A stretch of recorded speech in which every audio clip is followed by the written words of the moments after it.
we do this now.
All right, how's it going, Nathan?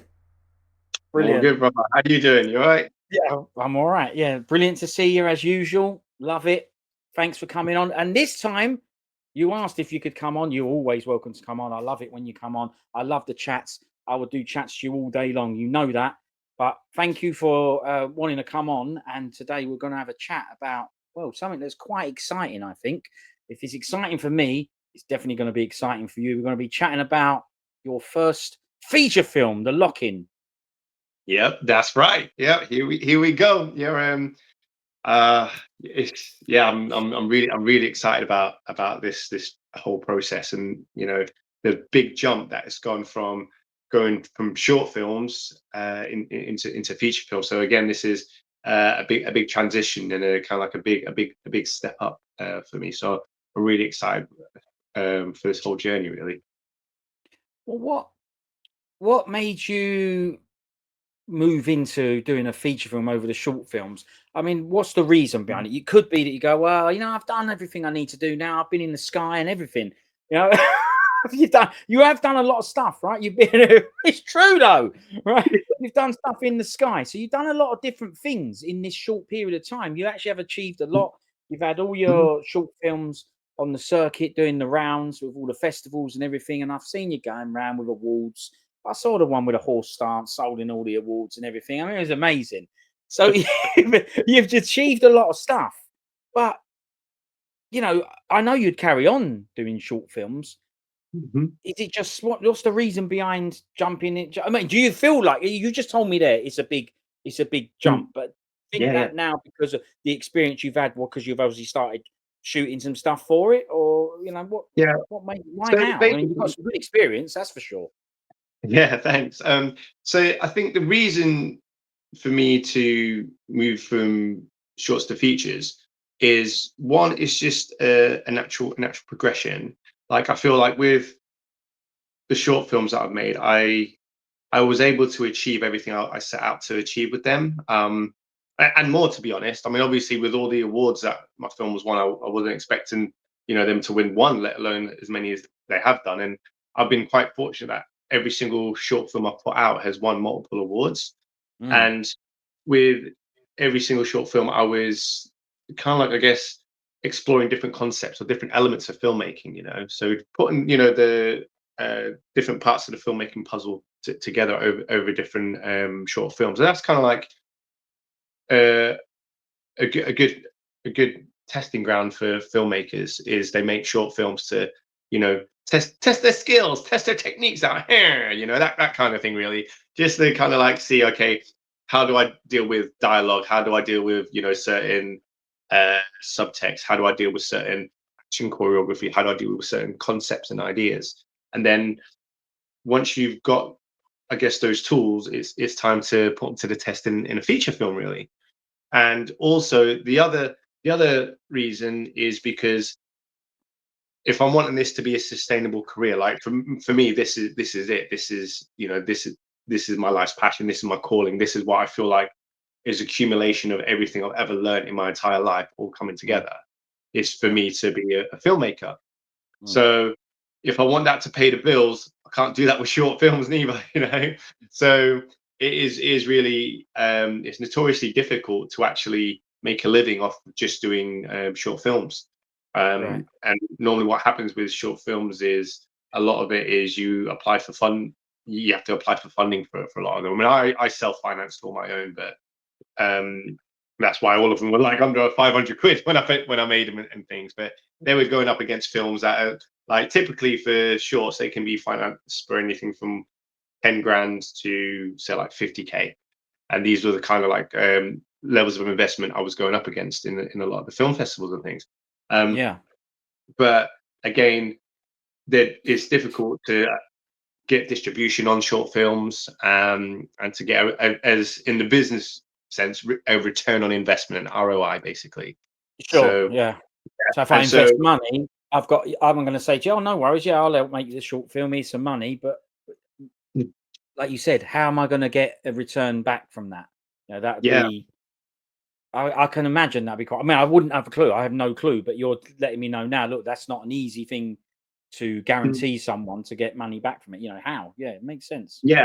I mean that's the thing. So with feature films, obviously it's easy. They're easier to distribute because there's a lot of different channels that you can do that through. Where it's through theatrical releases in cinemas, whether it's through like Blu-rays and DVDs and stuff, or streaming platforms, or even like in airlines, the films on the planes and all that kind of stuff. Yeah. So there's a lot more scope around it. And like I say, um, this is my career now, so I Mhm. need to basically, need to be able to ensure that I can make films that will be able to put food on the table, basically at the end of the day. Yeah. But with that sense, that's a kind of like that's like an economic reason for doing it. But obviously, the main reason is I just want to make films, man. That's it. Like as a Right. kid, I grew up watching feature length films, right? Yep. So yeah. So this is it. So now I'm at that point where it's like, okay, I've honed my craft in terms of making short films. So now the next progression for me is to make a feature film. And I first thought that, okay, I would have to get like massive investment in order to make a feature film. But I come to find out there was this one director that I got speaking to, and he made a short film recently on like just what 3.5K, and literally just on that, and then he had it in like View cinemas and things. So I was just like, wow, like that amount of money, and he made an entire feature. I was like, what the hell am I doing? You know what I mean? I was like, what am I Yeah. waiting for? There's I have no excuse to be waiting, and me, I'm a man of action. So I was like, right, it's time for me to go out there and do it. So that was it. So I literally got script writing straight away, and I banged out the script for the lock-in within a month, because obviously I had Flaming Assassin, and everyone was saying, "Oh, when are you going to make that into a feature film? When are you going to make that into a feature film?" Um, and it's like I do want to make Flaming Assassin into a feature film, but I don't want that to be my first feature film I make. And the reason for that is because I feel like I've got a lot of filmmaking skills to learn from making a feature film that you can only learn by doing a feature film. Because they say with feature films, it's all about stamina. Yeah. Um, and again, a lot of people, like a lot of investors, for example, they want to see that you can complete an entire, an entire feature film. You're not going to start it with their money and then be like, oh, I can't do it, and give up, and then that's their money gone, kind of thing as Well, well. that's true. Yeah, you have to. You haven't proved yourself yet. You've proved yourself with the Yeah, short films. You've got awards and yeah, stuff, and you're established there. But yeah, like you say, how do we know that you're going to be able to do it? Right? yeah, exactly that. And obviously, like, so the amount of time that I've been, making short films, what I've also been doing is I've not only been upskilling myself on filmmaking, I've been upskilling myself on the business of filmmaking. And they're two very different beasts, and that's why I guess I'm answering the questions in the way that I've been answering them today.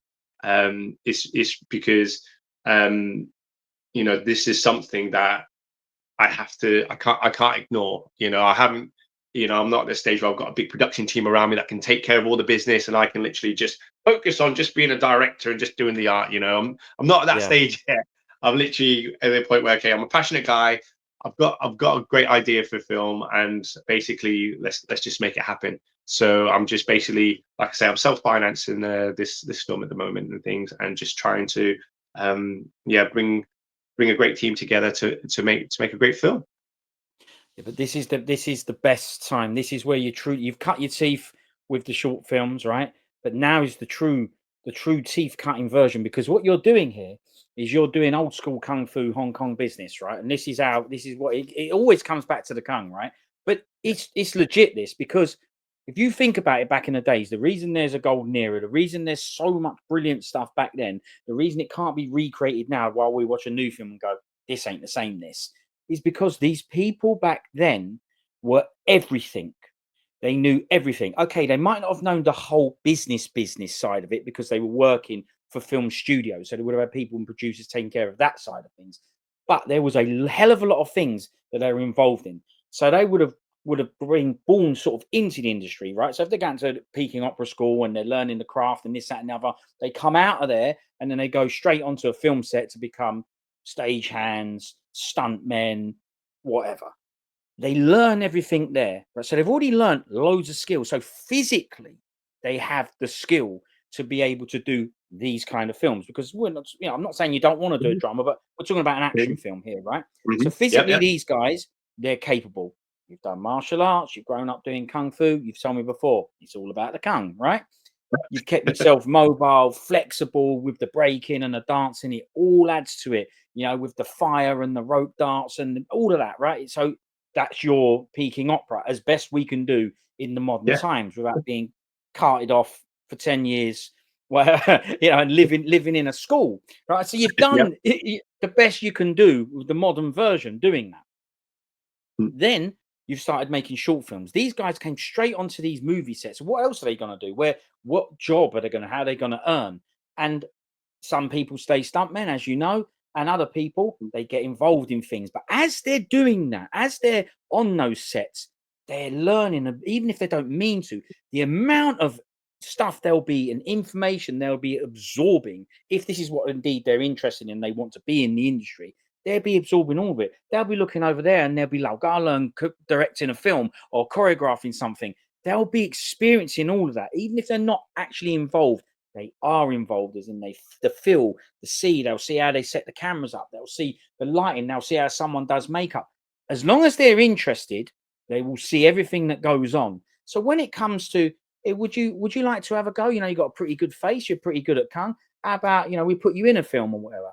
They go in a film, they do that. But by the time they've done that, they've probably been behind the camera for a bit. They've choreographed a bit. They know kung. They've probably done flips for the leads and all sorts and stunts and everything. They have a very, very broad knowledge. So when someone like Chan and Samo come to actually making their own film, they're well experienced in doing so. Although you go, well, this is his first film, his first directed film. How comes it's brilliant?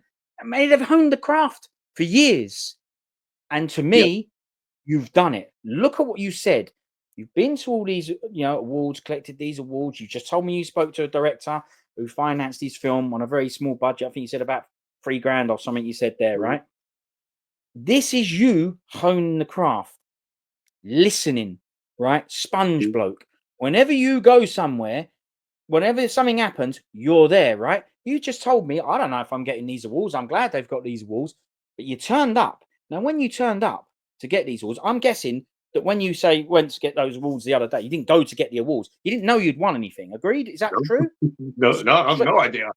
Yeah. Yeah, so it's actually a real thing. They don't give you a heads up and go, you might want to get on a plane because you've won some awards. You actually didn't know.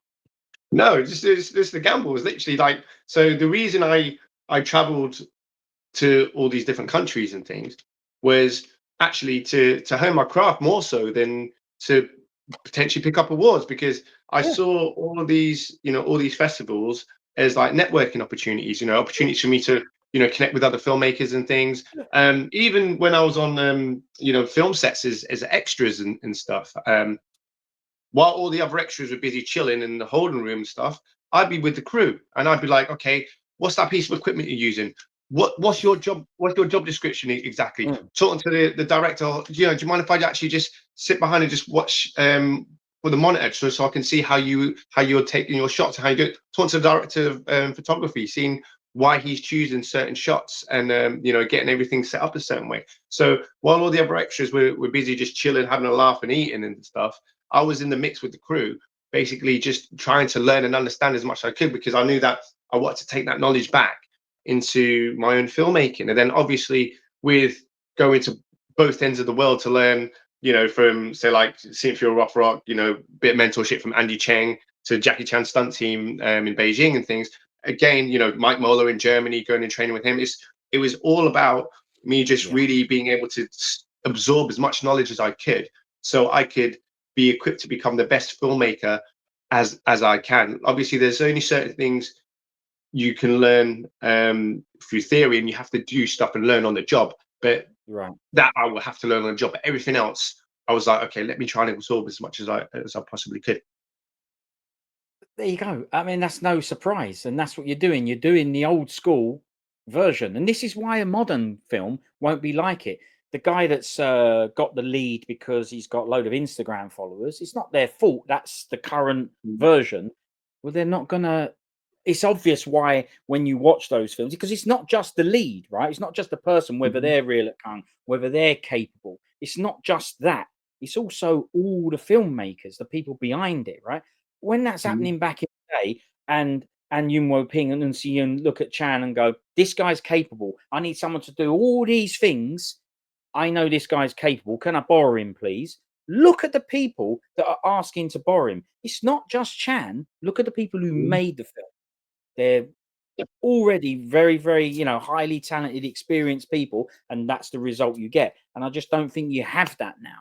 And that's what you're Mhm. bringing back to it. You're bringing back the old school version, and that's what Try you've my done. But best. you're having to do it in your own way, your own method of going and just absorbing all the information that you can. And that gives you the information like you got off this director, and you went, "Oh, I don't know, it's going to be quite hard. I don't know the business to finance a film." But you done those chats, you made those chats Mhm. happen because you were there. You Mhm. were there and picked up some awards at the same time. Yeah, that was Oh, well, fortunate. Yeah, yeah, definitely. So I mean, yeah, I mean, winning the awards was great because it was kind of like, I guess, affirmation in terms of, all right, so people are enjoying what it is that you're making. They are, you know, yeah. relating to your work and everything. And it wasn't just a fluke that it was just like, one or two awards I was winning, consistently, winning in different territories all around the world. So again, that was that allowed me to step forward with even more confidence to make a feature, and not be like, "Oh, okay, well, I don't know if I'm ready, I don't know if I'm ready." But Mm, I'm not one of those people that will procrastinate over things. I have to right. do. When I have something inside me, there's just so much energy, and it just needs to get out. Is what it comes Okay. down to. I need to get that out of my body. Whether it's an idea at like 4 o'clock in the morning, when everyone else is sleeping, I'm up like practicing the shapes and seeing like, what's looking best. I'm like there figuring out, okay, actually that script, all right, I need to rearrange the structure of the script because it's not making sense, or this character's development is not there. Okay, what would be the best shot to demonstrate power? Will this low angle work from here and this angle? Oh, what kind of lighting states are there? Do you know what? I'm bored to death of just seeing orange and teal in every single like film because Nice because one. they're the opposite ends of the color wheel. But that's just one thing. So how can I be more creative then to create a shot that doesn't just only rely on orange and teal, but still be like have that contrast and still be interesting to the eye. So there's when something's in me, I've just got to get it out and just try and express it the best way I can. And that's the bare bones of why I'm making feature films. It's in me now, and I've just got to get it out. Okay, that's interesting, and I'm hoping that one way or another you might be able to help people that struggle with things like this. So, are you saying that this energy, this stuff that you have that needs to come out and not just stay here, does that override any fear of a challenge of doing something like this? Is that how you do it? Is that stronger than the fear of failing, not being able to do it, coming up against something, going, "Oh, I didn't know that that was gonna, be something I'd have to know or whatnot." Is that Yeah. why? Because there'll be a lot of people that want to do things, not just filmmaking, whatever, and they don't, for whatever reason. Yeah, so for me, everything that happens is energy. It's just all energy, Okay. and it's kind of like, how can you best transform that energy to give you what it is that you need to thrive in life, basically. And so for me, um, when I feel stuff's inside me, I feel like it's just too. There's so much inside me that if I just let it stay there, it's just going to consume me, and I don't know what's going to happen.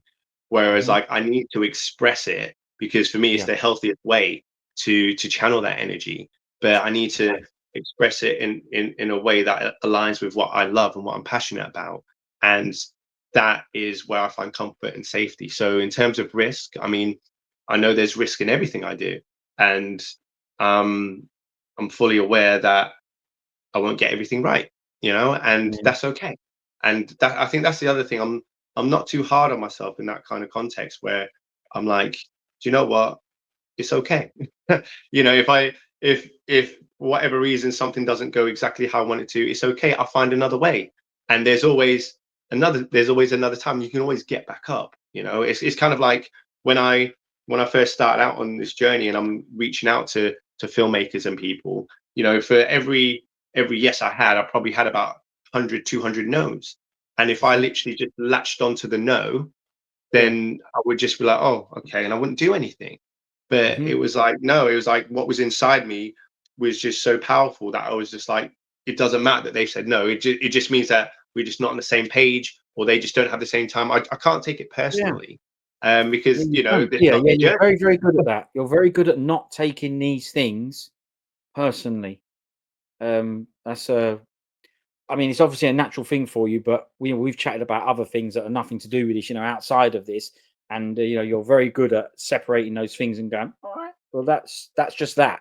It isn't going to affect what I'm doing or my goals or what I want to do. And that's hard. You don't let these things crush you, and a lot of people do, right? Yeah, 100%. It's kind of like, I think, because everybody's really preoccupied with putting out the most perfect version of themselves out into the world and things. Mm. But it's kind of like, it's a risk to even do that for them, because again, when you're putting yourself out there, if somebody says no, that's rejection. That's how people take it. And that is, some people may feel like that's a reflection on their abilities, or who they are as a human being, and things. And don't get me wrong, like, whenever I get rejection, it's a bit like, oh, okay, that stung, but it's all right, let's keep going. Again, I don't Yeah. let that energy consume me. Again, I just, okay, let me harness that energy, and then just push it into something else, because the next thing might be a yes, or the next thing might be a Yeah. yes. And like I say, for every 100 no's I get, okay, fair enough. And then I get that one big yes, and then boom, and then I get another big yes, and then boom, and then before you know it, I just harness that energy from those yeses to really propel me forward. So I'm a big believer in building momentum. Like when you ride a Right. bike, and the first few pedals are the hardest to do, but then once you get the momentum, you can just Yeah. flow, right?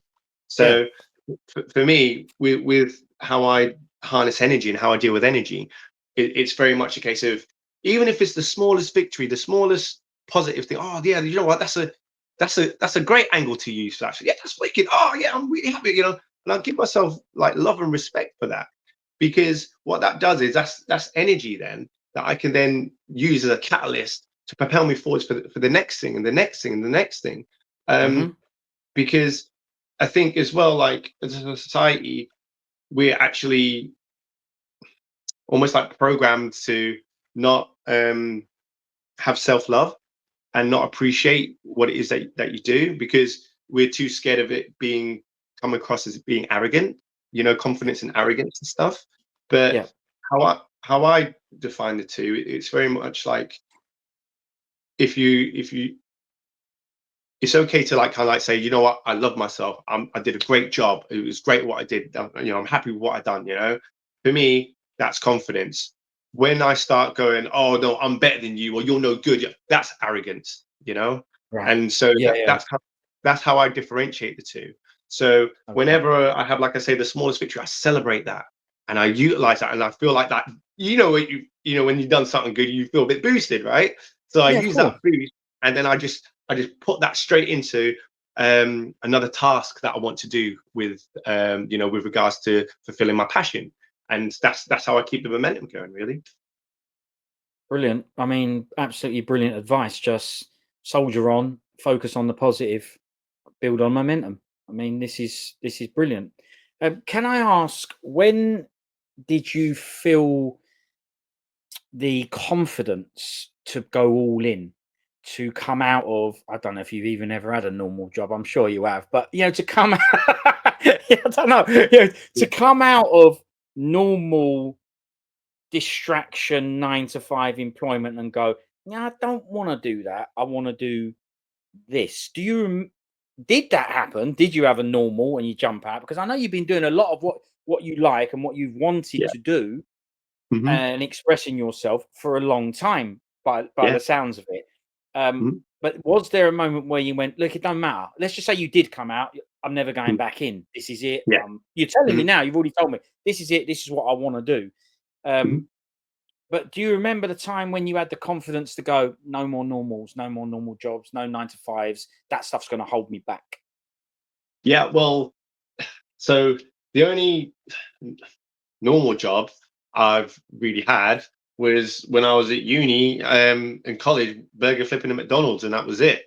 Hmm. And then when I was at uni, I discovered breaking, and then when I left uni, I got my degree, and I said to myself, well, 1 month, what I do, what I love, and that was it. That was me just doing breaking, and I was able to do that for the longest time. And then I was doing theatre for like quite a few years. Which as long as I was a professional breaker, I was doing hip hop theatre basically.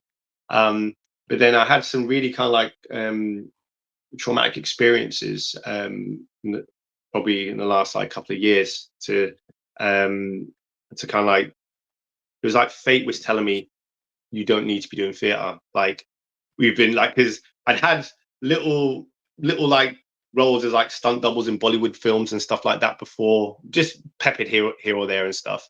Um, Yeah. but it was kind of like fate was like, okay, you're in your 40s and you're obviously not getting the hint that you're supposed to be doing film, mate. So it kind of like brought on this really, I guess, really painful experience for me within the theatrical realm. And that was the point where I was just like, I don't want to do theatre no more. And then it was kind of like I was like, okay. So I had probably about well, quite a bit of time actually. I just had stillness because I was just like, okay, well, I don't know 100% what I want to do now, so I just need to have some stillness in my life and just let the universe move around me. Because sometimes if you push too much for certain things, um, you can't see what's happening around you. So I was like, okay, let me just be still and let me just observe what's going on inside me, Mhm. and also with what's happening with the world. And then, Yeah. like I say, it was having that stillness that kind of like provided me the space to be like, ask your inner 8-year-old child what you want to do, and then that was it. Literally said I want to be Jackie Chan. A week later, I met Cynthia Rothrock and got a private lesson offer, and yeah, I think it was when she said you're good. Um, and you've got something, I was just like, one of my biggest idols that I used to watch as a kid growing up has seen something in me in terms of what it is that I'm doing. Yeah. So that kind of like really pushed me to be like, yeah, that's it. There's no going back. And then I literally just put everything into. I was like, I don't, because I think with doing theatre actually, I was never fully aiming for my biggest ambition, which actually was always to do film. I just, when you think, okay, well, I'll probably never be able to achieve my highest ambition, so I'll probably just go a couple rungs Settle. down and settle for. Settle So that for it. was, Yeah. yeah, that's kind of what happened with VR. But so after that, I was just like, right, well, I'm not giving myself any more barriers. Let me just go for it wholeheartedly, and that's what I've been doing ever since. And yeah, I'm the happiest I've ever been in my entire life. Well, look, there's some important things here. Sorry to hear you had those dark times, but we now know, and you obviously now know, that that had to happen. They were there to push you away from that so that you're doing what you're doing now. So you had to go through that, and that's good for to let other people know. Look, these things are there. to direct you. As Nathan just said there, he had these signs, whatever they are, radio waves, whatever it was, he had energy fields, whatever he was getting sent these messages all the time. And I'm guessing that you ignored them for a lot of the time or whatever. And it just got to a stage where you went, whoa, hang on a minute. I need to start listening to what's going on around and Yeah. acting upon it. So you had to have those things. Also, what's important here is that it didn't happen overnight. You just mentioned, the age 40 there. Oh, it's obviously not happening, this, that, and the other. This is not a 16-year-old kid coming out of school. This is maturity, time, evolution. You evolved over this time. And also another thing I'd like to mention is that you enabled yourself that time, that distance, to be able to step away and reflect and look at everything. And many people can't do that, whether it be because they're stuck in the crappy job, or they don't have the support of their family to be able to do that, whatever it is. But I know what you're like. You made sure of that and went, this is what I need right now. But everyone has these things. They just don't realize it. They have these feelings. They have these notions. They do really, truly know that they needed that as well. But you got to act on it. You got to listen and go, right, if I need a timeout or I need to take that time, as you did, you got to take it. And that's what you did. And I rate you for that. It's brilliant that you recognize and actually act on it and do something about it. It's brilliant, mate. Love it. Thank you. Like, honestly, like, when everything happened, I was like, okay, seal and towel, small ideas. Let me go back to it. And that was it. I literally not only was doing the form every day, but I was embodying the ethos, the seal and towel. Just go back to the small idea, just really simplify things, strip back. Just okay, see what's fun. And it was that simplification that allowed me to be able to look within to my inner 8-year-old child. It was literally that. Because I was literally every day was just stripping back. Because obviously when you have done so much in your career and things, there's a lot that you've built up, and if you've been in a career where actually it's not your calling and you've just built up all this stuff around it, then there's a lot of things you've got to like strip back to really kind of like see what your authentic self is saying and what your true essence is, because obviously you've got the I guess the little mini addictions that come with, okay, this is the routines of my life, or this is what I normally would do here, or this is what happens with this, or this is what I like. Is it what I like? All I know is this is what I like in this kind of context, So really having to strip everything back and just be like, okay, this is me in my most vulnerable state. This is who I am. Who am I? What is it that I want? And like I say, I went back to my 8-year-old child and took care of him, Yeah. and now he's taking care of me. You know what I mean? So what you're saying there is that you had to ask to get some clarity, but you asked the person that knew. You asked you knew. You Yeah, just had to connect with yourself. That goes to yeah, show how distant you can become from your own being. You had to reconnect with yourself and go, listen, what's happening here? But you knew the answer. There was no debate. You got told straight, and you went, "Oh yeah, that's it." Just got reminded. yeah, yeah, completely. And that's it. I feel we all do have the answers inside ourselves. Yeah, We 1,000% do. Um, we just need to give ourselves the opportunity to really look and connect and not get distracted. And that yeah, is that's something that requires training as well. We need right, that's our very own kung fu.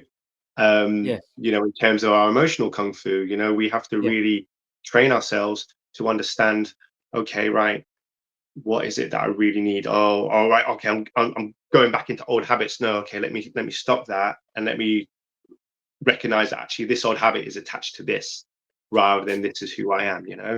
and yeah, and so that takes training. So that's why like I said, I needed that time of stillness, and that's why, like I say, for me, Silam Tao was perfect because it was yeah, really kept reminding me, okay, small ideas. Let me go back to the small yeah. idea.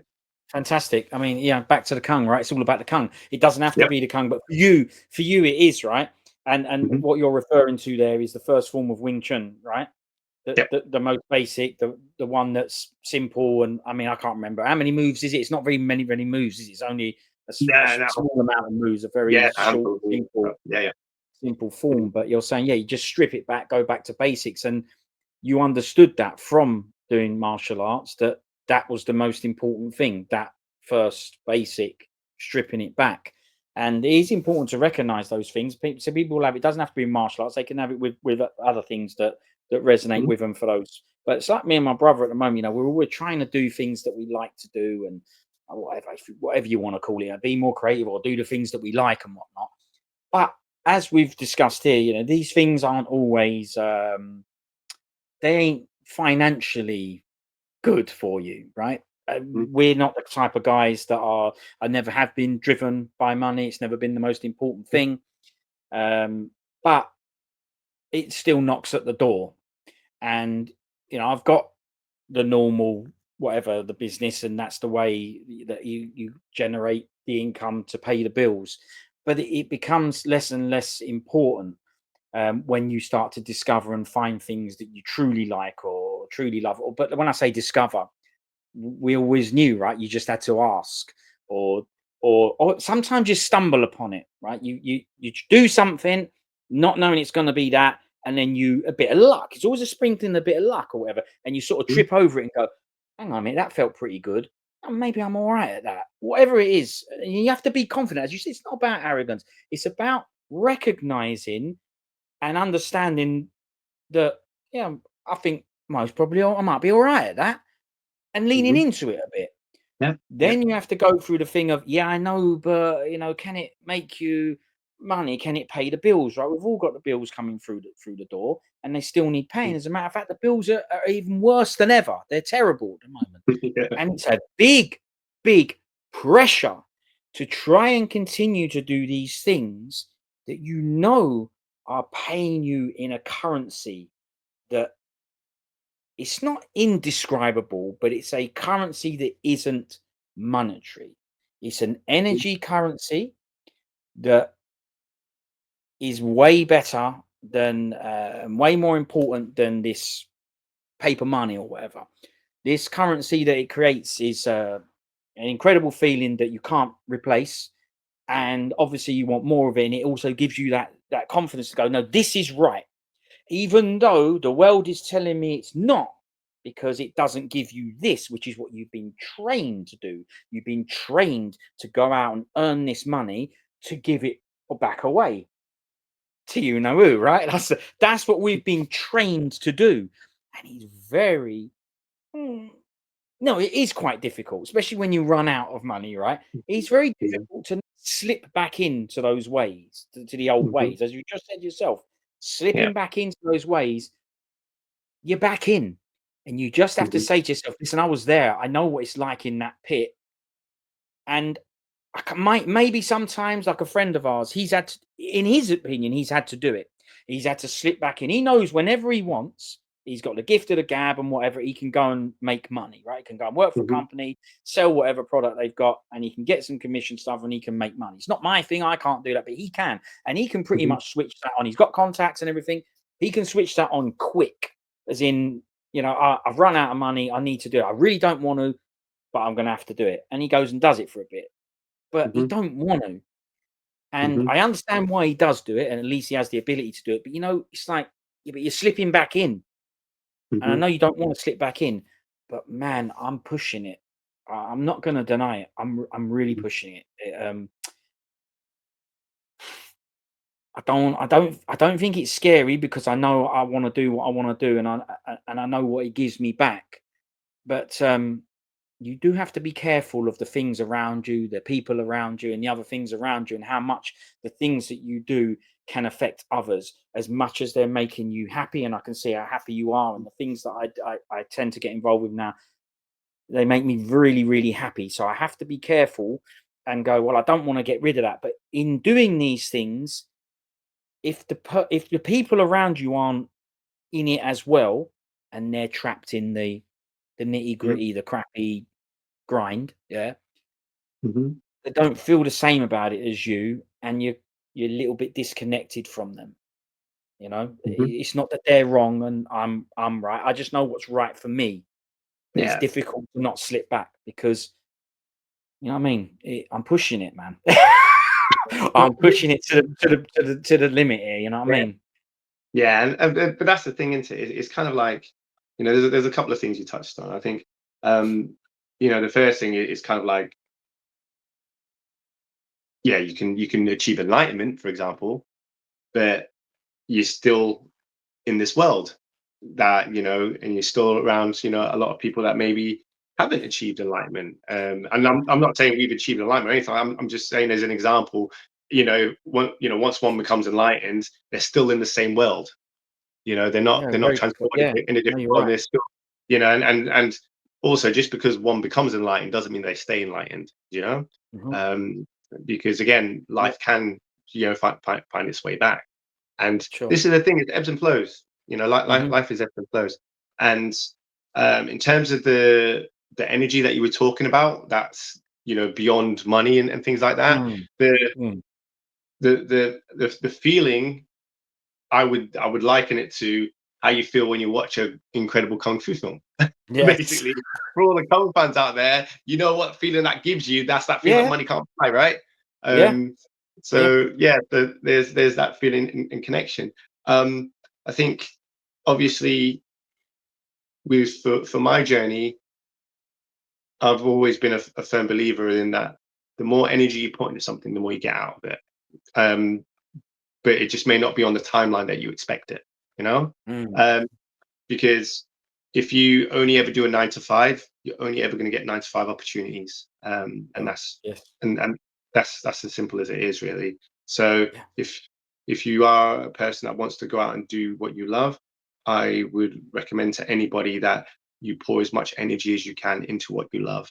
And if it's a case of you feel it's too much of a risk to just leave your 9 to 5 and do that, then that's okay. Just Mhm. do whatever it is you can in your spare time. And but Yeah. it's kind of like the the formula to success is a really simple one, and that is you got to just show up for yourself every day.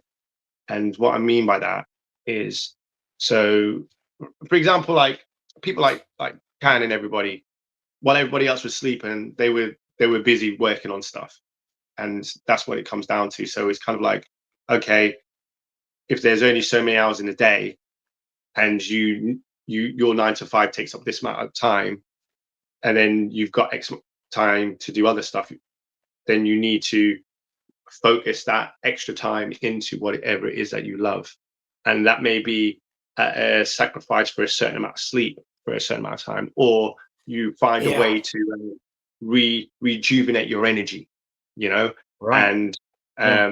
and find ways to conserve your energy. And like, if we do qigong and all that kind of stuff, then you'll know about Yeah. how to transform your energy and utilize that, and then energize yourself from stuff like that. And that's why also I say any little positive thing I get, I use That's that it. energy and I transform it. Yeah.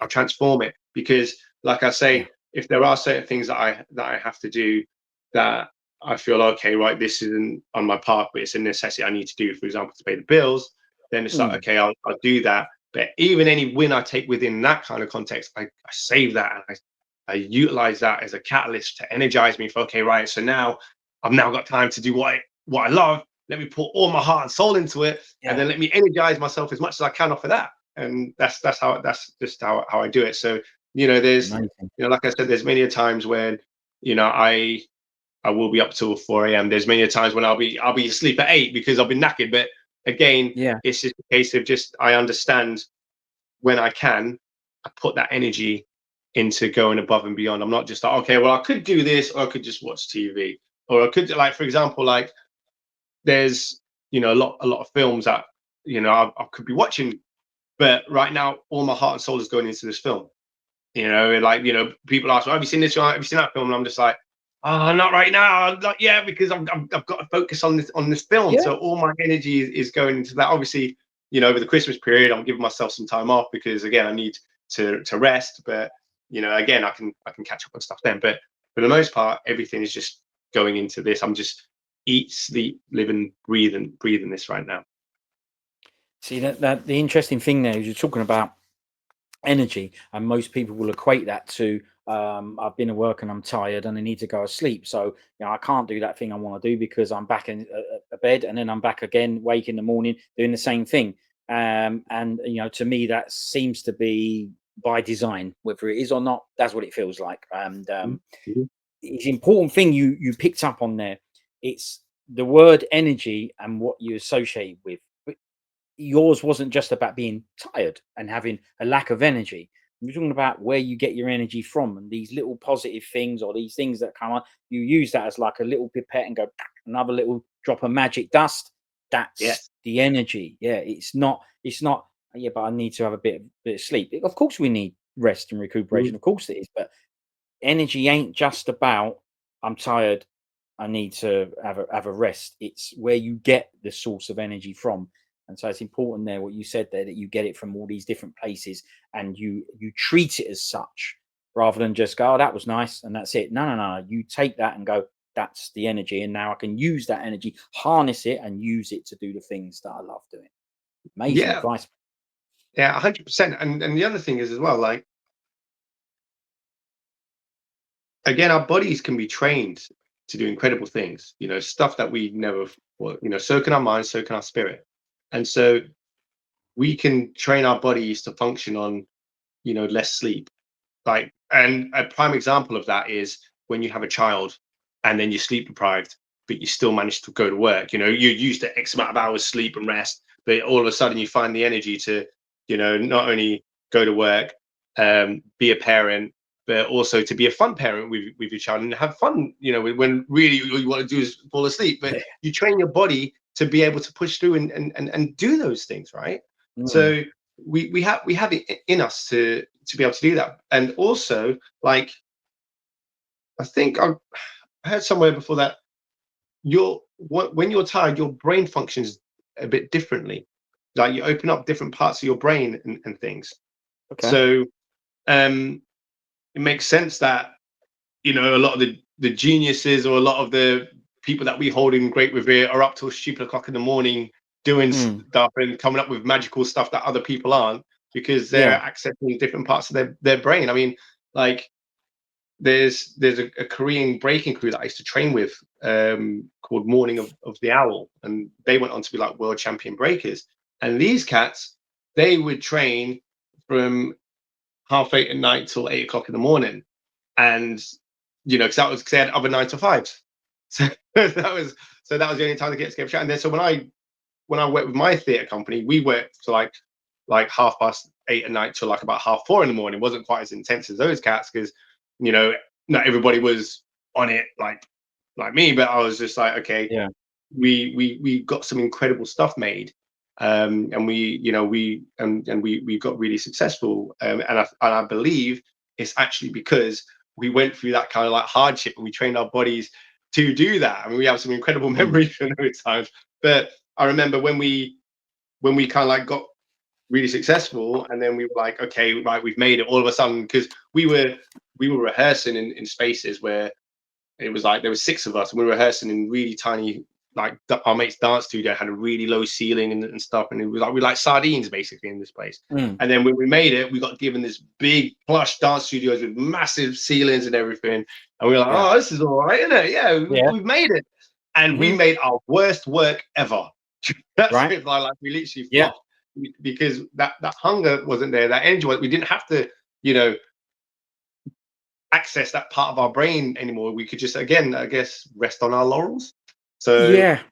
that was it, really. So so after that, I was like, right, always got to have an element of struggle. So I got us out of that space, and then we went back to having that part where we could actually still have that element of struggle and have that hunger. And so now with what I do these days, I always make sure I've always got that hunger in me, and I'll always do the best I possibly can, and I'll never kind of Mm, like ease on stuff. So even though people are like, oh yeah, you've won all these awards, you've done all this stuff, I'm like, yeah, that's great, but after a while, what does it do beyond stroking your ego, right? I'm like, okay, I've got to keep pushing. I've got to keep pushing my level.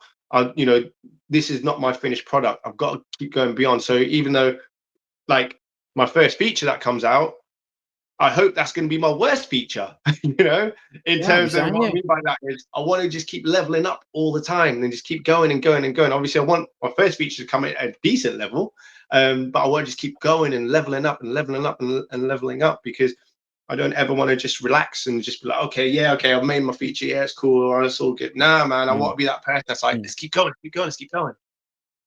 Yeah, so these are all lessons that you've learned over time. You learned that it wasn't about the crushed up studio, sardine studio. It wasn't about the environment. It was about the people. The environment is just where you were working at that time. It's the people that created the results, regardless of that environment. And these are lessons that you're learning and picking up along the way. I know even Conor McGregor said at one point, early days, because obviously he's not the man he once was, fighting wise, right? Because he don't fight. But when he was at the top of his game, at the very top, he said, I spend this is what he said, you know, whether it's true or not, I'm just saying it, with the principles are good though. He said, I spend every last penny. You give me those big paychecks, I spend it all, because once I've got nothing again, because he's used to having, he was used to having nothing, then he got money.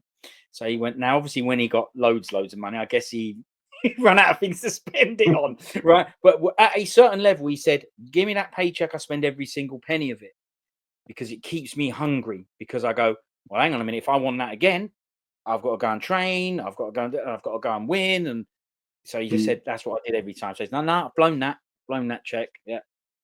Now he's rich though, you know. yeah. Right, the hunger's gone, isn't it? Don't need to. Don't need Yeah. to. So there you go. So there's the principle. Spend every penny you get. All right, Just 'cause you innit? have to Yeah, go and yeah. have more.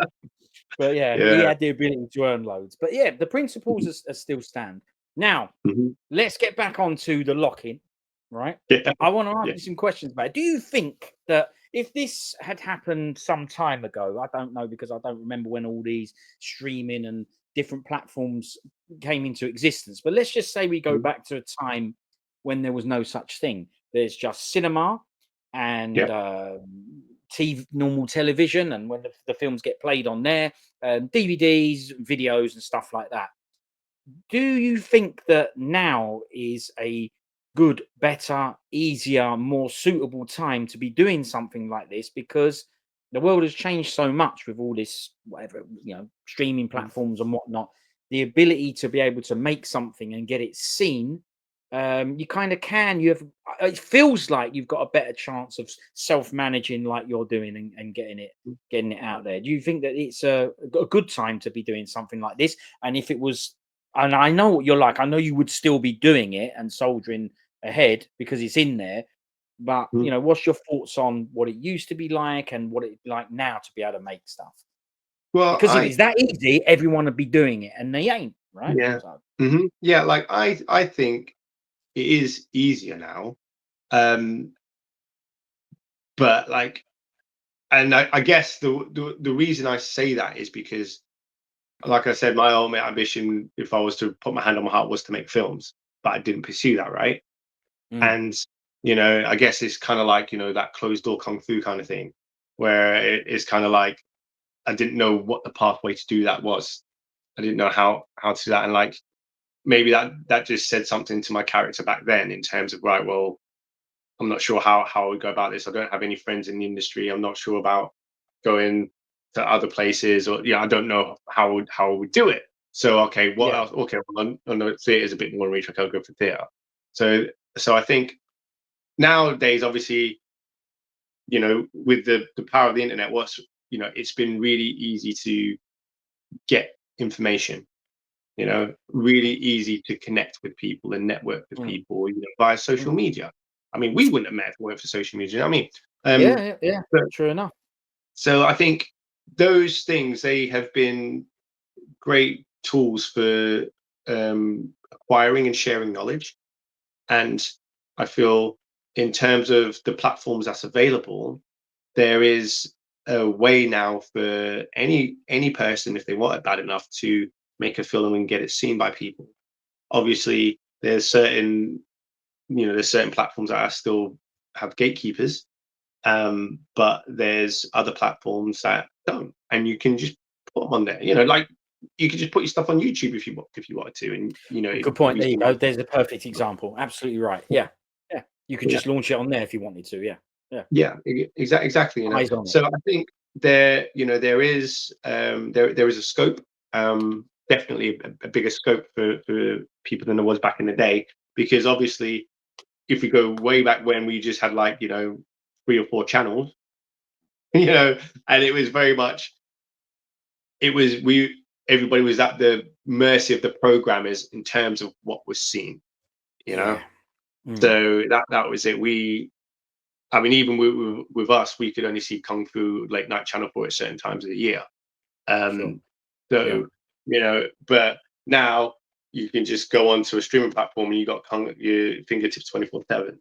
So I think now is a great time for filmmakers to go out there and make their work and get it out to the masses in whatever way that they feel is the best way for them. Okay. Could I add a devil's advocate to that and Sure. say that yes, it's broadened and now there's a lot more opportunities for people, which is brilliant, right? Because there's less control on, you have to be, I don't know, whatever, rich, famous, well known, have a brilliant face, whatever it is that you had Yeah. to be in the know, whatever it was that enabled you to be part of that clicky crew back in the day of being able to make films or TV, and nobody else being able to do it. Obviously it's now been broadened out. That's brilliant. However, does that now make it more difficult for your stuff to stand out because there's so many people doing it and there's so much more content and so much more there that it's harder for you to, stand out? Mm. Even if you've got the best thing ever, if there's only, as you just said, 4 channels to watch, then we only have a certain amount of time and whatever, and that's it. And it's focused into that stuff. But now we've got this, and there's so many more people in the cooking pot, Yeah. it's actually harder. I'm Mhm. asking you, right? Because you're the Mhm. filmmaker, I'm asking you. It appears to me, common sense tells me that it will also have a knock-on effect and be brilliant that you can do stuff now, but it will also make it harder to be noticed because there's so much more to see. Yeah, big time. Markets are saturated now. In Mm, terms of yeah, with a lot of people making like you know content just for social media platforms, right through to content, people making films for streaming platforms and things. mm, Um, so there's a lot more, I guess, competition. yeah, But it's like the way I see it is you just got to have a damn good USP, and is just as important, if not even more important. Um, I wish it was just on talent, but it's not. Is your marketing's got to be incredible, um, and okay, and that is that. And like I say, I've been upskilling in terms of the business of filmmaking, not just filmmaking. And yeah, these are the things that I'm learning. I'm learning that, for example, if you want distribution on the film and you want pre-sales, you better have a named actor in it. That's like an A-lister or okay, something. If it's not that, then you ain't going to get no pre-sales, and they'll maybe still take your film on if there's other things that are in. But that kind of like trumps everything. And yeah, that is, from a business perspective, again, I understand it in terms of if you're a money lender, and if you're a bank and you go to a bank and say, I want to borrow 100 grand. They're like, well, hold on, mate. I haven't even seen what you can do with like 150 quid. Why am I going to lend you 100 grand? You yeah, know what I mean? What have you got to secure against that? And mm, so normally you have to provide some like collateral. Okay, well, I can put my house against that, or I can, you show what you can put against that, so they would have more confidence in you. Well, that's why they yeah, have credit, so they can see, okay, well, this is what you've done, this is your track record. Okay, let me see what you can do with this amount. Okay, you've proven yourself with this amount, so now with that amount. Whereas if yeah, you've got somebody that's proven to get numbers in the box office, like a big named actor, then they know, okay, well, if this person's in this film, it doesn't matter. If like a lot of distributors, I've found out, they don't even like watch your entire film. They'll watch your trailer and that's about it. yeah. Um, I need because to. And yeah, that's it. All they got need the to know is what thing. genre. Yeah, Yeah, what genre is it? Is it a genre that sells? Okay, is it horror? Is it adventure? Is it action? You know, even like faith-based, films have a massive market and things. You Yeah. know, and these are things on there. So it's kind of like, does your film fit? You know, one of the genres that sells regardless. If it does, it has a better chance of being picked up by a distributor. If it doesn't, if it falls into something like drama or comedy or something like that, maybe a bit of a tougher sell. Yeah. So again, so there's all these things. So obviously they want to look at the minimum production value of a film in terms of how does it look? Does it look like it's, got a good production value to it? Yeah. Because again, Okay. if it doesn't, they won't even look at it. Some platforms, like I say, aren't bothered. They'll just take your content, and that's great. Mhm. So there's always Yeah. something like that. If you're wanting to reach the masses, I guess, and stand out a lot more, you got to have an incredible marketing strategy. That's where all these influencers can come in and help you, because they've all got big audiences and stuff. And that's why you've seen Right. a lot of Okay. social media influencers starting to appear in films, because it's their following that's giving them the clout to be okay. Let's put this person in the film, because we know if this person in the film, they've got however many million followers, that means we've got Right. potential Yeah. Yeah. however many Yeah. million Yeah. viewers. So Yeah. Yeah. it's it's one of Yeah. those things where I wish it was a fairy tale where it's like it's all about the Yeah. skill, but Yeah. the Mm. reality of it is, okay, I have to learn all of this stuff um, Mhm. in order to give the films that I make the best chance possible. So that's kind of like where we're at with it. Yeah, you're right. This, like you say, you wish it was about who's the best man for the job or best lady for the job, whatever. You wish it was like that, but we can just take recent examples of someone. I'm not saying he's crap. I don't care. No interest, not bothered. But someone like Jake Paul has become a top boxer, even though he's not a.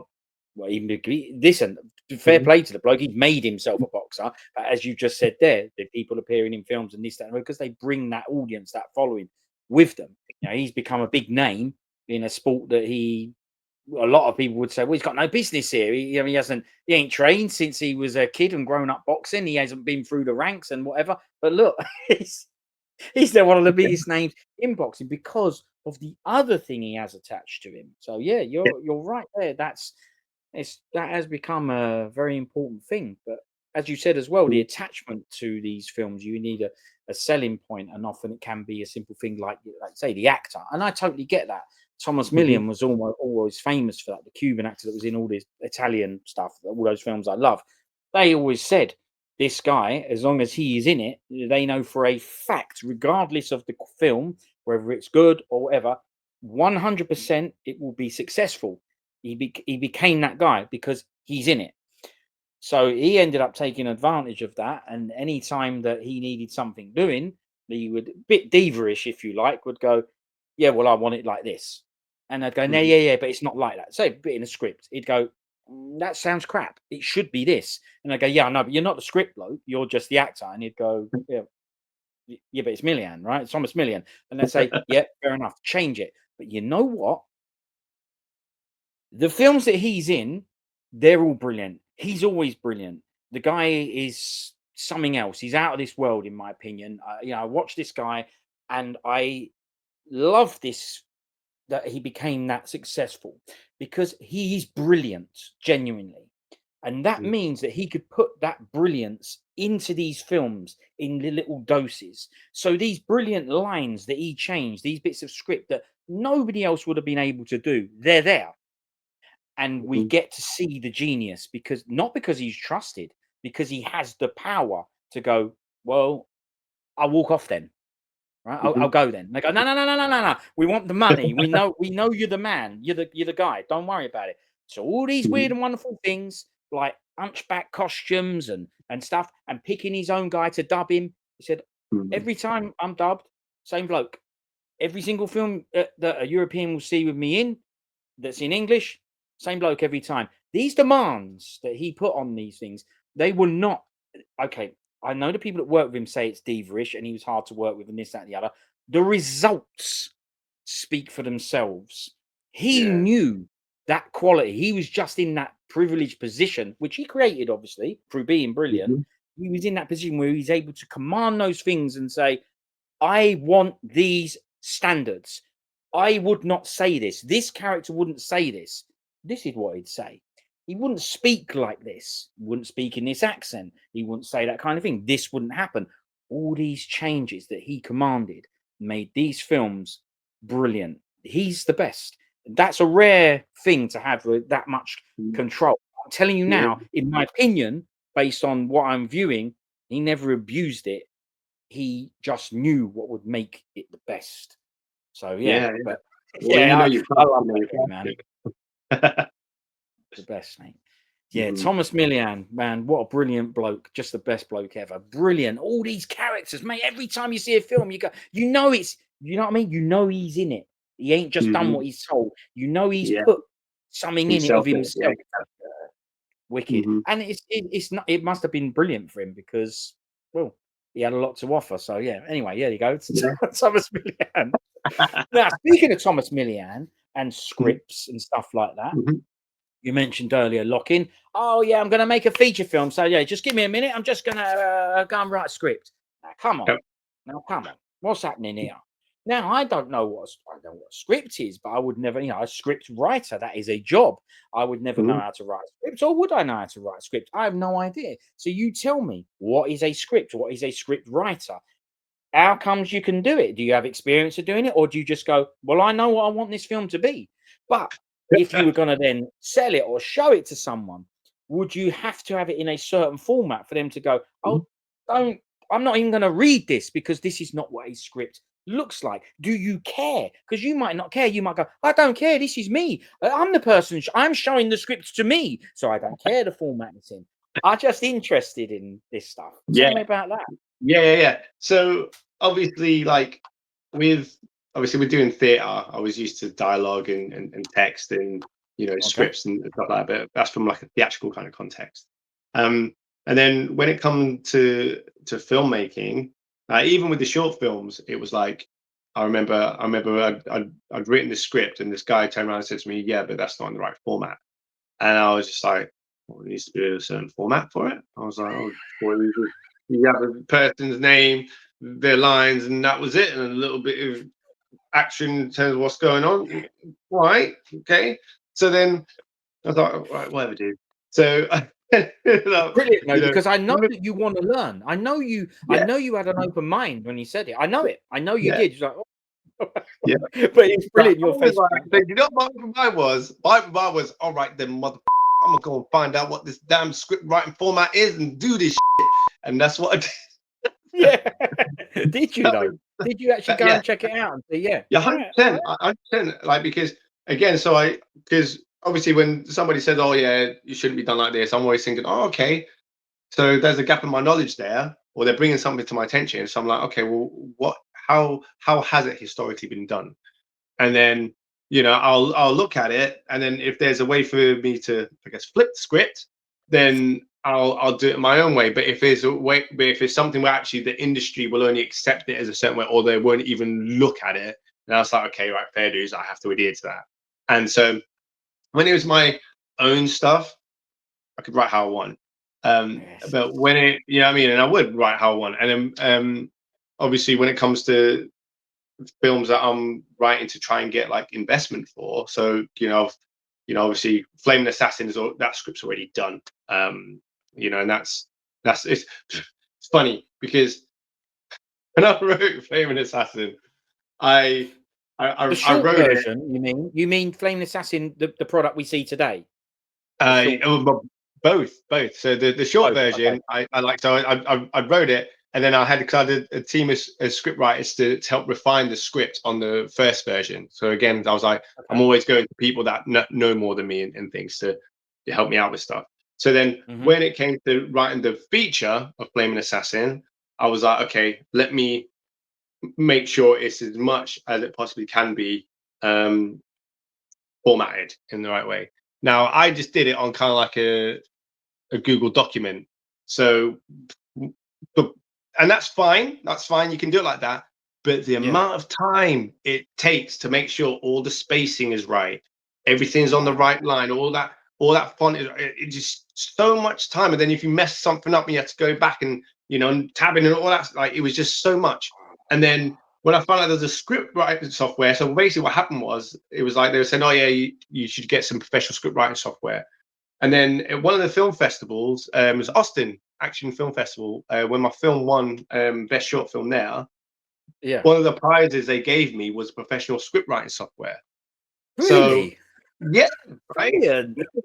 When I say this was like a game changer for me, it was a game changer. I Yeah. was just like, I literally just, had to write, okay, right, scene, okay, description, a little bit of action, and then it just press, you just press enter each time, and then it would literally format it in the right thing for like, when the person's, Yes. what character's name, then the dialogue, and then you press enter, and then I come up with if it's been you going back and forth with two people having dialogue, it'll automatically come up with a suggestion of that other person's name for the next part. So it's like, this is so efficient. What? So, Yeah. so yeah, that blew the doors wide open for me. I was just like, this is in terms of my workflow, this just like sped everything up. So again, I was just like, I'm so glad that person told me that I wasn't doing the right format and all that time ago. Because Yeah. like Well, it see, really, there you go. Yeah. yeah, Yeah. it really leveled it up. But in terms of what you're speaking to, in terms of on my own projects, do I just do things however I want? So, for example, like one of the other tools for when you're seeking finance for films is a pitch deck, and basically a pitch deck kind of like gives prospective investors an idea and a feel of the film, like who's going to be directing, who's going to be attaching the film, a bit of a synopsis, a little bit of a budget breakdown, some location. So it gives a real flavor of the mood and tone of the film and everything that could be in it, to kind of like whet their appetites.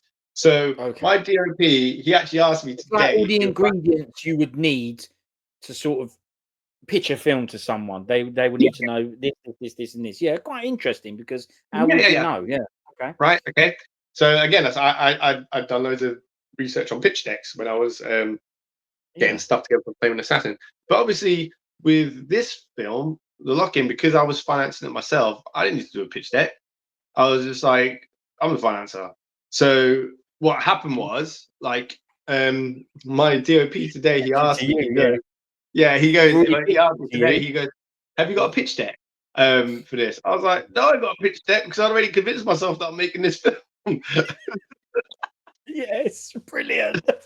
And then he was like, "Oh, but there's a few people that I know that make you could want to come on board and work on it." So a pitch deck can also be used to attract other crew members or other stars to be in Ah. the film and stuff as well. It's not only for Yeah, good investors. point. Yeah, rather than just a financer, a producer. Yeah, I did. See, I wouldn't have even thought of that.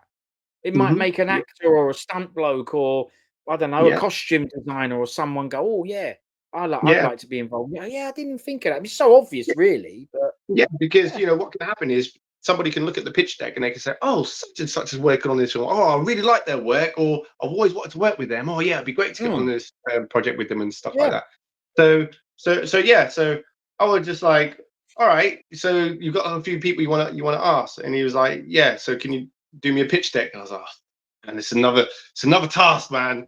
But I was like, yeah, it's all right because it's a good investment in my time because it could end up being really beneficial to me in terms of the results it reaps from it. So I mm, would just like, because the people he could get to work on it could be great people to work with on this.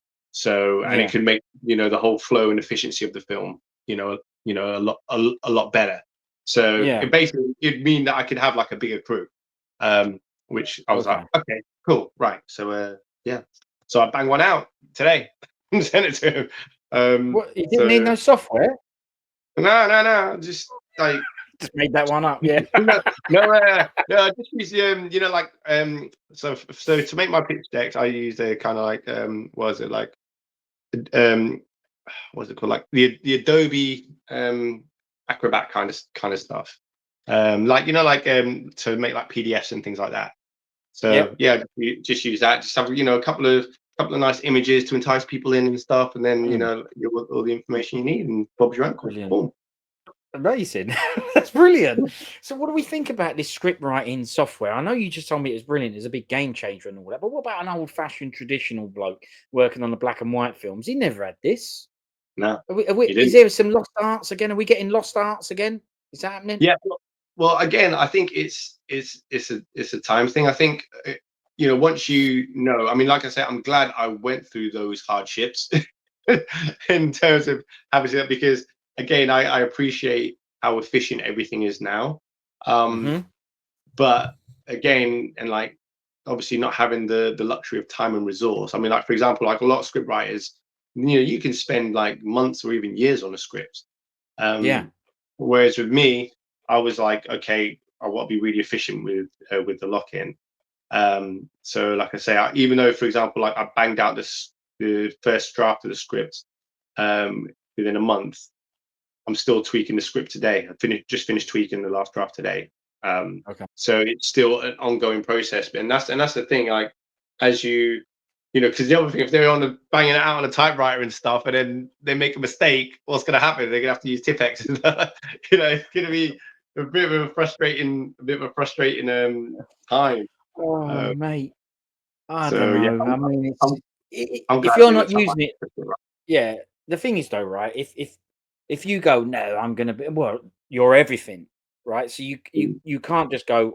If you're the script writer, you're the script writer, but you're everything. But if you was just the script writer for this film, you'd go, I'm going to take ages to do it, and then so you're Nathan, and Nathan's the script writer, right? Then you would go, Nathan, what's happening with this script? And you go, yeah, I'm doing it. Remember, it's going to be brilliant. I'm the Thomas Millian. This is going to be the Yeah. best script, right? And you'll go, yeah, I know, but I need it now. I'm doing the old pitch deck here. I need this Mhm. script. You're taking ages. I've got to go and have a meeting with this bloke. You want the best script, or you want a crap script? I'm trying to do you the best script ever. Well, no worries. I've got this software. You're using that? No. I'm real script. I'm proper script writer version. And of course, I'd understand. Then you go, yeah, I know, but you're not using this script writer software, but somebody else is.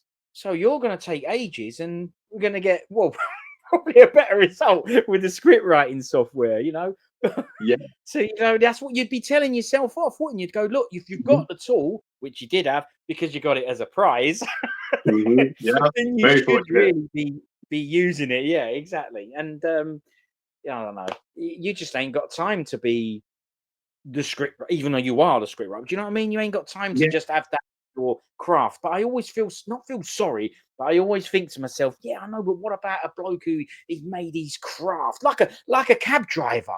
He's got to learn, Yeah. what's it called? With the knowledge and Knowledge. stuff. Yeah. Yeah. He's got to learn the knowledge. And then a bloke just turns up with his own car and says, yeah, it's got this Uber thing now. See you later. Hang on. Yeah. Yeah. Yeah. Totally. Sounds But time. again, I think another way to think about it is it's kind of like my career is not as a script writer, whereas there's script writers Yes. who literally only make scripts and then they sell those scripts and shop them Yeah. about. Mm. Whereas me, I was making the scripts with the intention for me to make this film. So again, in terms of I was set my own parameters. So if I wanted to make a script, I was selling and shopping around to other people. I'd spend much longer on it, like how I did Mm. with the Playing Assassin. I spent quite a long time on that feature film script, and like I say, even though like with this one, even though I banged the first draft out in a month, that has been what, September, October, November. I'm still 3 months in, still tweaking with the script, and I know even when we go to shoot, there'll still be tweaks in the script that'll be made. That's the same thing that happened. I worked on a TV show just last week, and that was it. They had to do rewrites, while they were shooting, and that's just the nature of the beast, really. But obviously, because of all my experience with theatre, and like I Mm. say, with storytelling and things like that, I think that really helped with my efficiency. So Hmm. when I want to be efficient about certain things in terms of character development, story Yeah. arc, and all that kind of stuff, I know how to do that from my theatre background. So it's just Excellent. tweaking those techniques to fit within a screen context rather than within a live play. So yeah, that's kind of where we're at, really. Well, look, we mentioned it earlier in the theatre, and it goes to show it had to be there. It's part of the journey. Look what you've done there, right? You mentioned earlier, I had some dark times with this, that, and the other, but look, you didn't speak about it. You've done that, and you didn't speak about it in that light now. You said, this is what it gave me. Hmm. Positive. and it gave you that. It helped. So brilliant, mate. Brilliant.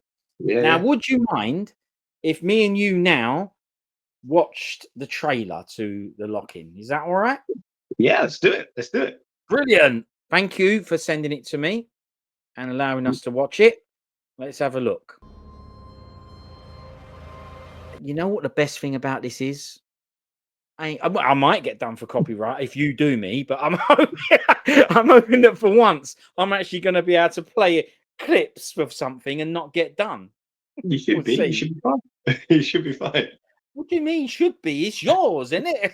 Yeah, yeah, it's mine. But what I'm saying is, like, I don't know what like YouTube is gonna pull up and say, "Oh, this is that," but you should be fine. Yeah. Yeah, well, you know, I'll It's contest it and my say, own listen, content. It's my own content. So he's they done the shouldn't lot, like the that. script and everything, right? Yeah, yeah. Right. Yeah, Yeah, you should be fine.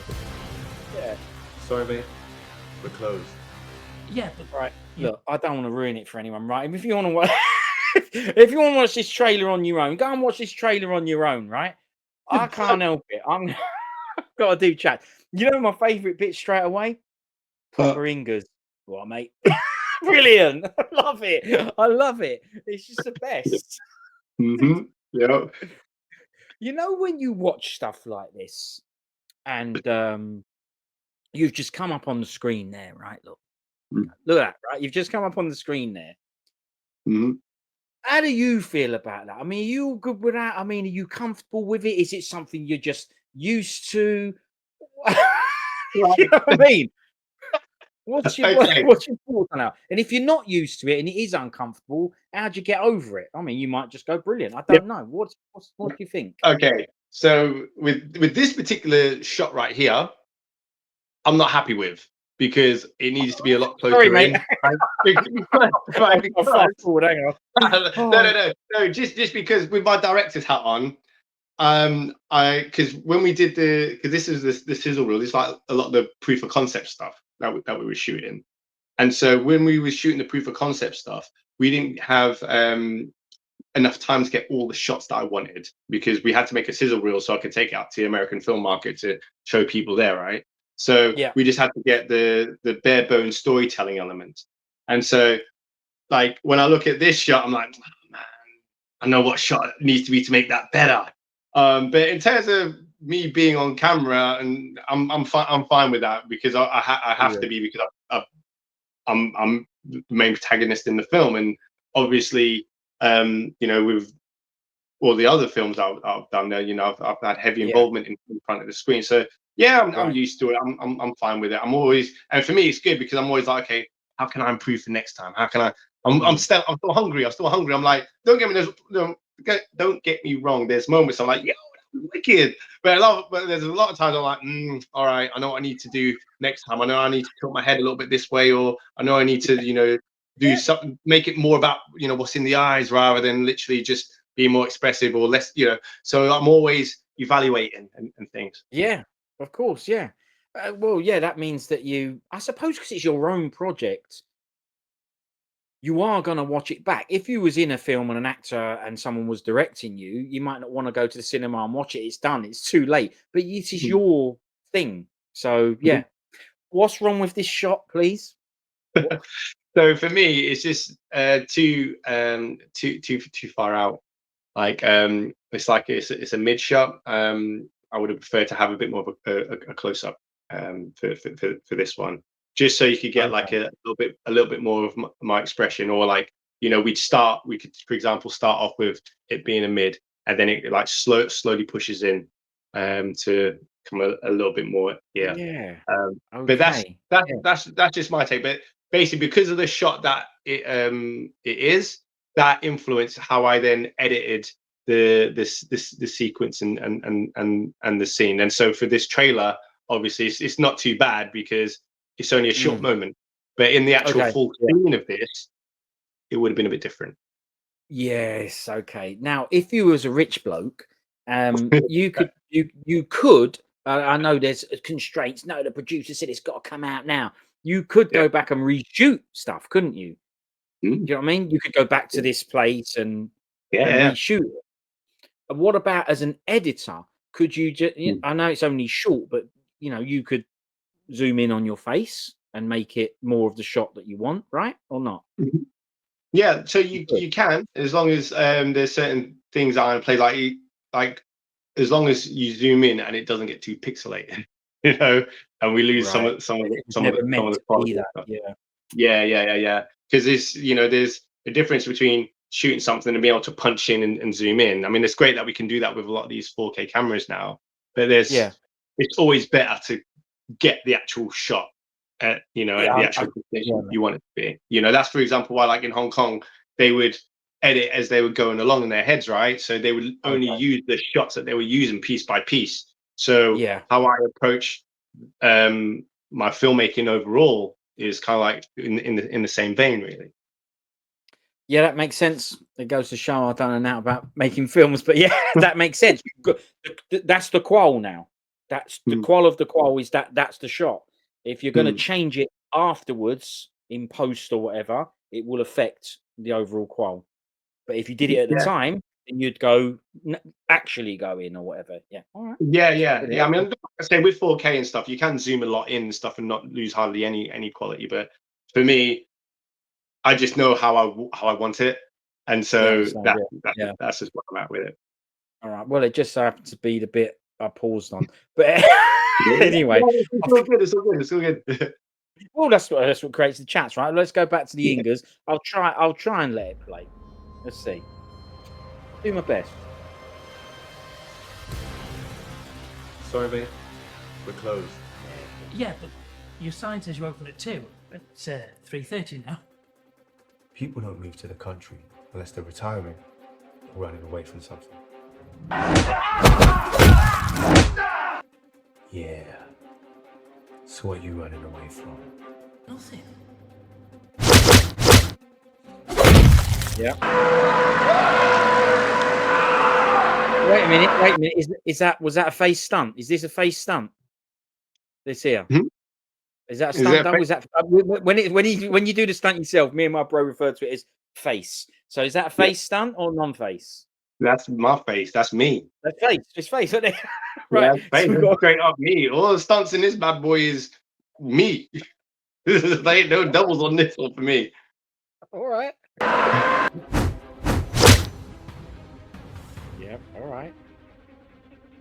Now, see this bloke. He's a regular of yours, isn't he? This fella. Yeah, he's one of my stunt team. Ethan. Yeah. Yeah. He's wicked. He's brilliant. He's like, Yeah. What's if his you name ever again? Sorry. Ethan Lindsay. Ethan. That's it. Yeah. So if you ever need someone to make you look good on camera by how well they get their ass kicked, Ethan's your guy. Because he's brilliant. Like, his hit reactions are so good. Like, Right. he can, like, and that's the thing. Like, when what a lot of people don't realize. So, for example, if you're trying to make it into the industry as like a stunt performer and stuff like that first, Yeah. obviously you're not going to be given the lead role straight away or anything like that. So you need to be able to make the star look good, right? And so in order to make the star look good, you need to be able to react really well to being hit and stuff. And so Ethan is that guy that is a star's dream in terms of he's really great hit reactions and stuff. So you would then get employed again and again on different jobs and things like that, or if they'd like you, they bring you back on for other projects. Then you basically build up like that. So that is kind of like one way if somebody wants to start in the industry in terms of stunt, and how you would progress quite quickly, get your hit reactions really good. Ethan's a prime example. He's great. Brilliant. There you go. Let's have a look. Maybe he'll give us a little demo. You're early. You're not supposed to be here for another half an hour. I thought you said you weren't open today.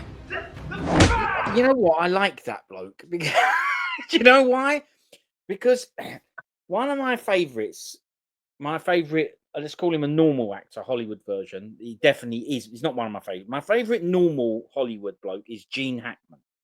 That's my favourite Hollywood bloke. And I remember once he did a chat and said he don't do acting. He's just, he's not acting. And I don't feel like that bloke is. I feel like he's just having a chat, which I do think is actually quite hard to do. Because you put on a voice and you do acting or whatever. But yeah, he's just he's answering you like there ain't a script. I think he's quite natural. I mean, he's good. Yeah, Drew Sinclair, he's wicked. He's brilliant. So Drew, he's actually one of my students for fight choreography. So he's Right? Yep. right. So he's an actor. So he's a professional actor, and he came to me because he wanted to be able to add like fight choreography to his list of skills to make him more versatile and things. So I've been teaching him for quite a few months now, and when I was writing the lock-in, I just had him in mind for this role, and so I was just like wrote it with him in mind, and then I gave him the script, and he was just like, "Mate, you've just written me life. Like there's certain things in here that I would just normally say anyways." And he's like there's this one moment where he's like talking to himself in the mirror, and he's like, "You messed with, I'm doing mother," and he's like, "I've said that before." So I was like, well, yeah. Funny enough, I wrote this with you in mind. Yeah. Exactly that. So it was very natural for him to play. I mean, don't get me wrong, I still had to direct him on certain points in terms of the rhythm that he says certain things with, or how he responds to certain stuff.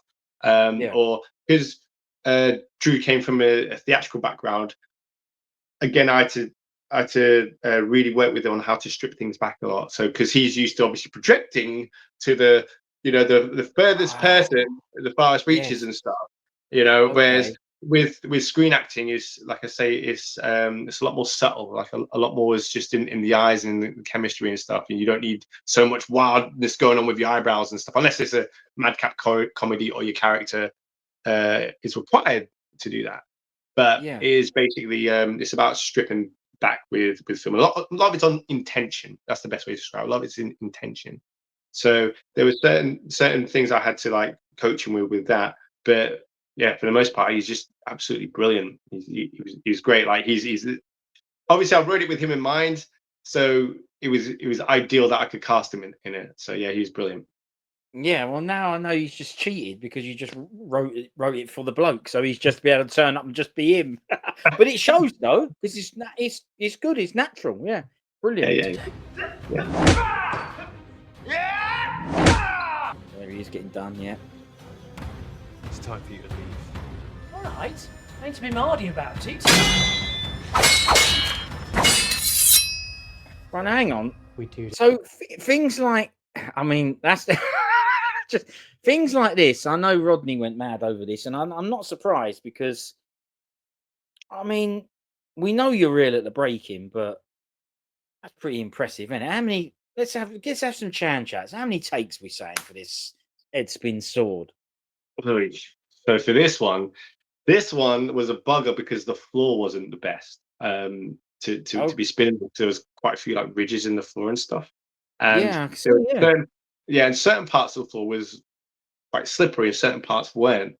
So it was like from certain angles when we did it, it was all right. Like to go onto because the thing is, normally when you do a windmill to head spin, you go onto your back and then you go onto your head and you stabilize with your hands, and you start tapping with your hands. Okay. Obviously, I've got a sword, I've got a katana blade in my hand, so I can't use my hand to stabilize. So I've literally got to go from my back and pop up onto my head and spin with this in. So as I'm rotating and spinning, I'm having to try and readjust my center of gravity. And obviously, like I said, if I hit a groove or a rivet, it messes with my momentum and things.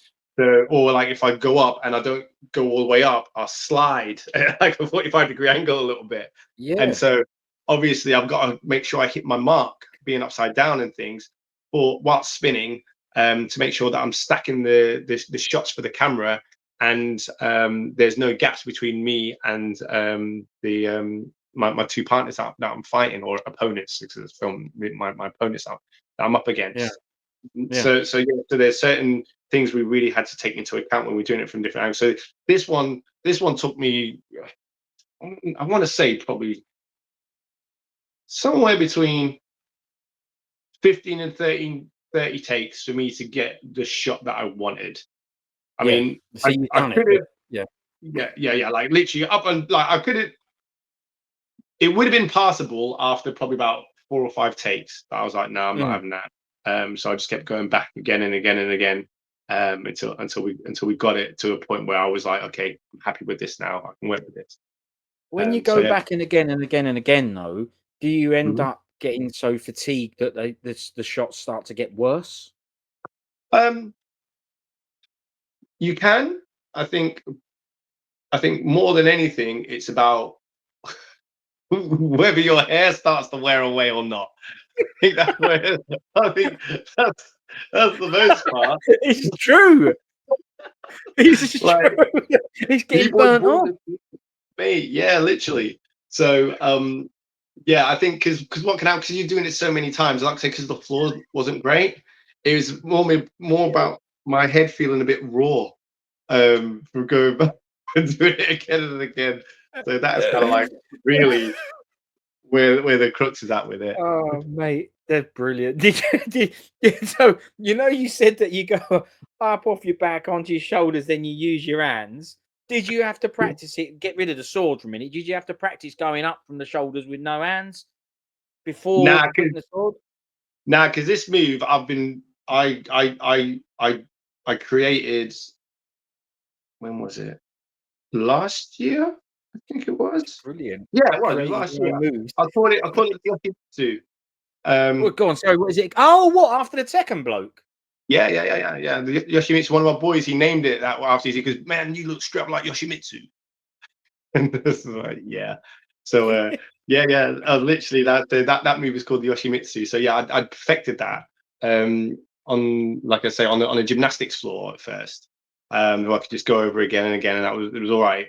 And then, like I said, when it came to that space, I was just like, oh, this floor is not the one to be doing this on. But I was like, it's what we got, so we've got to get the shot.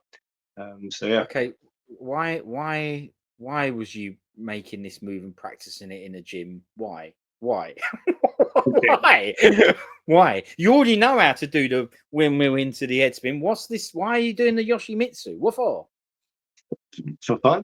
Yeah, well, basically, For fun? because just make it, my style, my breakthrough style in it, where I combine like martial arts and breaking and things. Yeah. So for me, it was always about just exploring creativity and what can be done with the human body. And so with my physicality, I was like, okay, well, whenever I get a new skill, I'm always like, let me go upside down with it. Let me see what kind of elements I can infuse with breaking and things. And so I was just thinking, I think I was just practicing ground-based movements through, like kung fu, ground-based movements. And I was just thinking, all right, they're cool, but like there's certain movements where the momentum stops. And I was like, but with breaking, we learn to continue our momentum and add to it. So I was like, is there a way to it? So for example, like there's like a 9-section whip, and with a 9-section whip, you've seen the ground move where they on the floor and they do it. It looks like a windmill, but it's not quite like when they whip it around on their bodies. But when you watch it on the floor, there's a moment when the whip always stops on the floor, and then so it's like the momentum generates, stops, just like how I said with riding the bike. Yeah, so they're having to regenerate the momentum all the time. So I was like, well, there needs to be a breaking version of that. So there's a move that I do, which is basically kind of like, they're called like tripod coin drops, where it's kind of like you do a windmill, but you put your feet on the floor and you tap your feet and you carry around going bum bum boom, bum bum boom.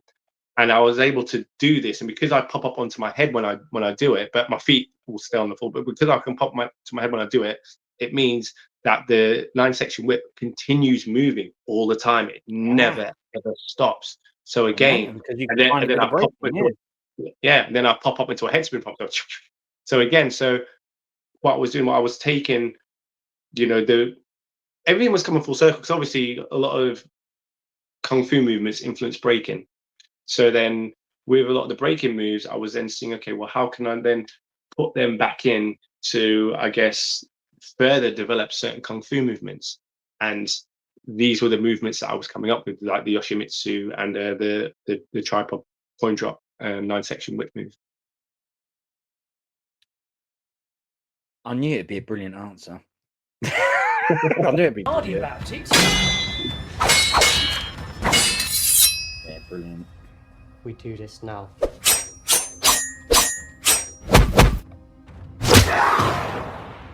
Yep. This place will make me a lot of money. Did that have a A lot of little money. that end punch? Did that have a kind of a bit of a like a A tiny shake. an impact thing on it? Yeah, nice. Yeah, yeah, a tiny shake, because what I wanted to do with that, there's certain moments where I want to accentuate the power, but I don't want it to be like shaky cam stuff all the way through the film, because Oh yeah, it's still yeah, clear. It's still the shot yeah, was still wide, clear. Yeah, yeah. wicked.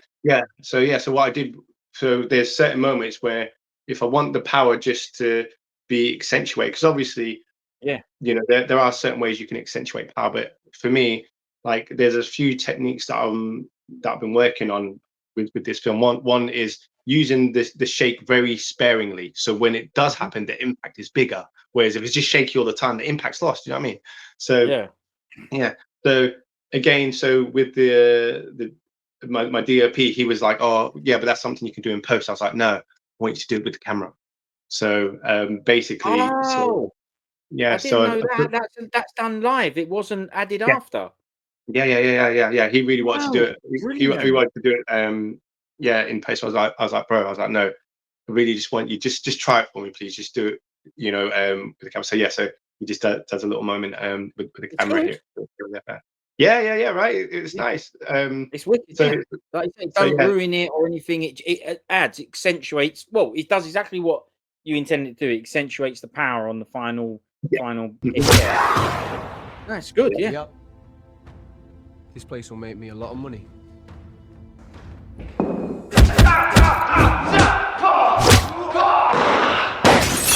Well, hang on a minute. Who's this bloke that's just done Powers moves?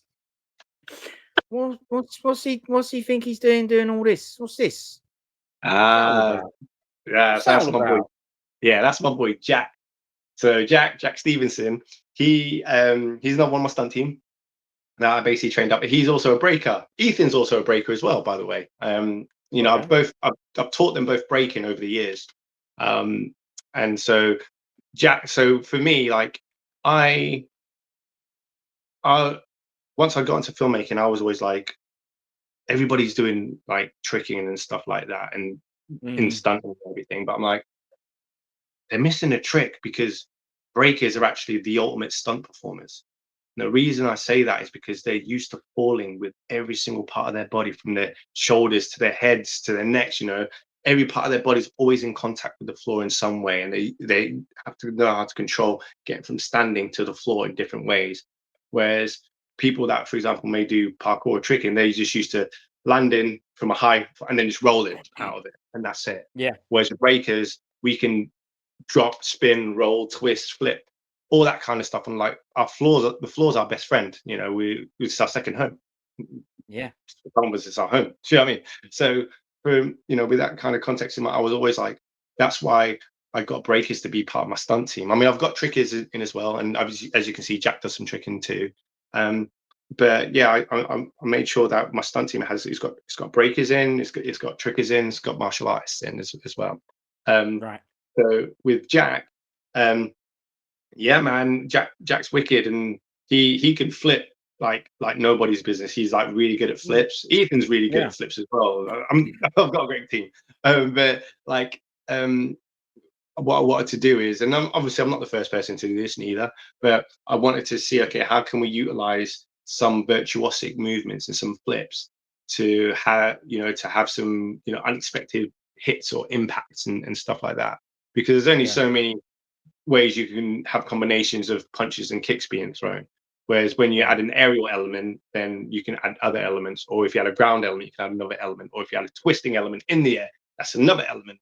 So again, I'm literally breaking down all the different ways in which we can have movement and fight choreography. So for example, like I say, you've got stood up, okay, fisticuffs, open hand, shapes, weapons, another element. And then you've got, onto the mid level, which is on your knees and stuff like that. Then you've got floor level when you're on your back and things.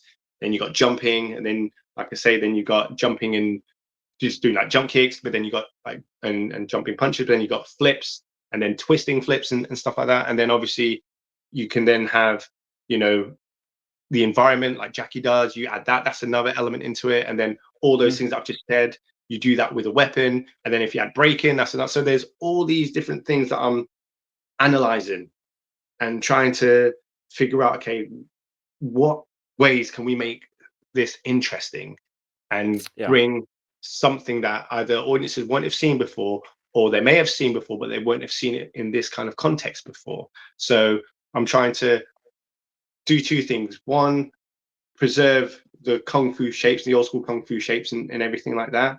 But two, also give something, it's the hip hop in me, remix it a little bit as well and give something new as well. That I guess maybe people who aren't into shapes, this can be their way in as well, because they're like, holy shit, I've never seen somebody spin on their head with a sword before. Wow, this is like some next level stuff. So they can come in this way, and then hopefully they'll see some of the shapes, like, oh, do you know what? These shapes are pretty cool too, man. And then bring them over.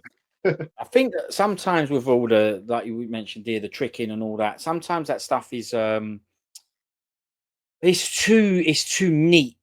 And I feel like now you've explained this looks a bit more rough and raw. And I think that's the breaking element. So although he's doing tricking kind of stuff, it must be the fact that he's from the breaking background, that it just looks a bit more like fighting. And sometimes with this tricky stuff, it's less like, it doesn't look like, they don't always work in a fight. Although you go, well, that's brilliant, that's impressive. I think Chan used it good because he would do bomb, land, roll, and it was a cool way to get over a fence or to do something. But he didn't constantly use it. I think now a lot of times he's sort of overused and it's just too neat and too tidy, not gritty enough, not rough enough, and it don't look like a fight. But now you've explained that this is kind of like breaking background blokes. I think I can see that in it. So yeah, this is 100%. This is good. Yeah, and it's also kind of like the way you go into stuff and come out of it really matters, And I think with a lot of films, you'll see somebody set up for a tricking move, and a tricking move's going to come, So, or they'll go to a different angle, and you'll see somebody like just wind their arms up, and then so okay, they're about to do a flip, or you see them spin, so you know what's going to happen. Whereas with this, I tried to make it more so a lot of the movements look like, not always, but a lot of the movements look like they're literally coming out of the previous movement that's come before, the previous fighting movement that's come before. So punch, boom, boom, hit him. As I've hit, I've turned around. I'm going to flip straight away to catch him off guard. So it's like boom, pa, rather than boom, and now I'm going to do a flip. That's because you're Kung. Yeah, that's right. That's because you watch real Kungs. That's why, though. That's why, because there's the fight as a story is supposed to be a reason for that next move. Whereas, like you say, in a lot of these films, there's a nice big long gap to say, and now we're going to do the big flashy move. But it don't really. I don't mean don't connect with the assailant. It don't connect with the other moves. It don't connect. There's no reason for it apart from we're going to have a big flashy move now. But I know, but you wouldn't throw that now. You're just throwing it because you can. And I think sometimes it's tricky stuff. It's overused because it's very talented, very skillful. But sometimes there's an old phrase: less is more. Good is just good sometimes. And because they can do all this stuff and they're so physically capable. Listen, I get why. I'd also go, well, I've got to do all this. I'm physically capable. I can do it. But sometimes it's just good is good, and a grounded something just solid is just solid good, isn't it? It don't always have to be this stuff, but I like the way you just incorporating it. It's wicked, man. Yeah, thanks, man. I mean, don't get me wrong, there's some moments where there is a big moment and okay, you can tell there's a wind up, but but for the most part, wherever I can, I always try to put stuff within the context of movements or fights. Like I say, what you're seeing here is a sizzle reel, so it's like a proof of concept of stuff. So even what you're seeing here, by the time it gets to the feature, it'll hopefully be leveled up again, or this will be the lowest level it'll ever be, if that makes sense. So we're always going to keep pushing and keep pushing, but this is always a bunch of like wow moments to get people to be like, oh wow, okay, this is something different, this is something good. But so when everything unravels within the context of the story, you'll be even more invested into the people and their different fighting techniques and why they do what they do. Yeah, well, I mean, you know, it's coming from you, that's no surprise, mate.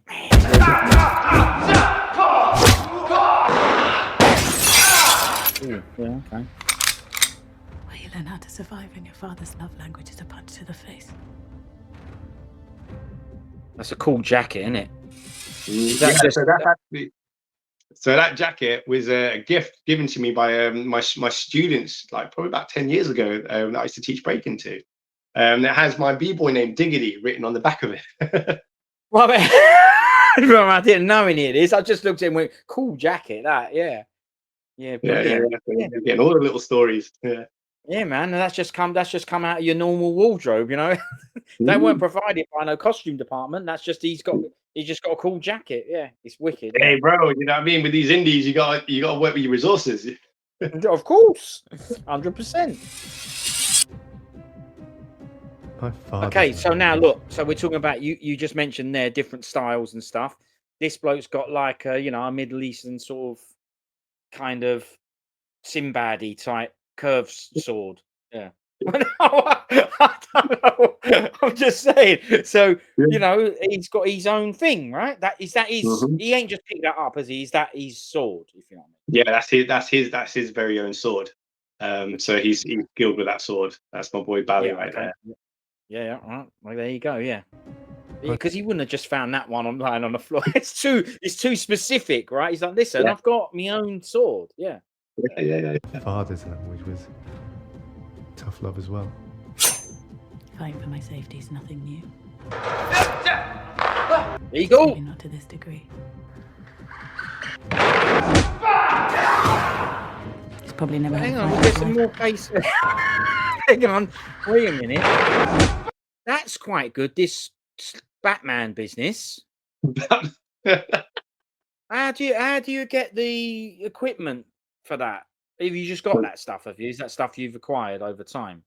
So I'm very fortunate with my team. So one of my boys is a dude called Lorian, and Lorian, he has a qualification in level 3 access to rope, which is kind of like the highest qualification you can get with kind of like you know, rigging and rope work and stuff. So he's got like a whole bunch of equipment, and so basically I was like, yo bro, can you bring down some of your stuff? And he's like, yeah man, I got you. And then he would just look around the area, and then he would just like, okay Nathan, can we take out this window? And I was like, let me make a phone call. Made a phone call. Yo Mark, can we take out this window? It's like, yeah man, just make sure you put it back. Okay, cool. Took out the window, boom, rigged up from it, and then yeah, look, we just had our lives in Lorian's hands, and he took great care of us. And look, these are lessons learned from the Chan stunt camp, right? You did the shot, you did the moves, you did the film, you showed it to them. Well, there's a big metal thing in the background. That's not very authentic. And you went, yeah, well, I know it's there. Well, why didn't you come and ask us to move it? Well, I didn't know that I was allowed to come. Well, why didn't you ask? This time, can I take this window out? Yeah. Right. And dude was totally fine with it. Yeah, we put it all back, and everything was all good. So yeah. Right. So now we know, right? Chan bloke soldier. Well, you didn't ask us if we could move that big massive metal thing. There's no way they would have moved that thing. It's massive. But you know, it don't matter. They were teaching you it in principle. You don't know that we was going to say no because you didn't ask us. So yeah, there you go. Window out. He's probably never had a fight in his life, but now he's fighting for his life. Weapons as well. Is the stringy rope bloke? Is he got all the weapons and all? Oh, brilliant, Phoenix. We're just gonna watch your dad doing some kung fu business. Here we go. It's your day.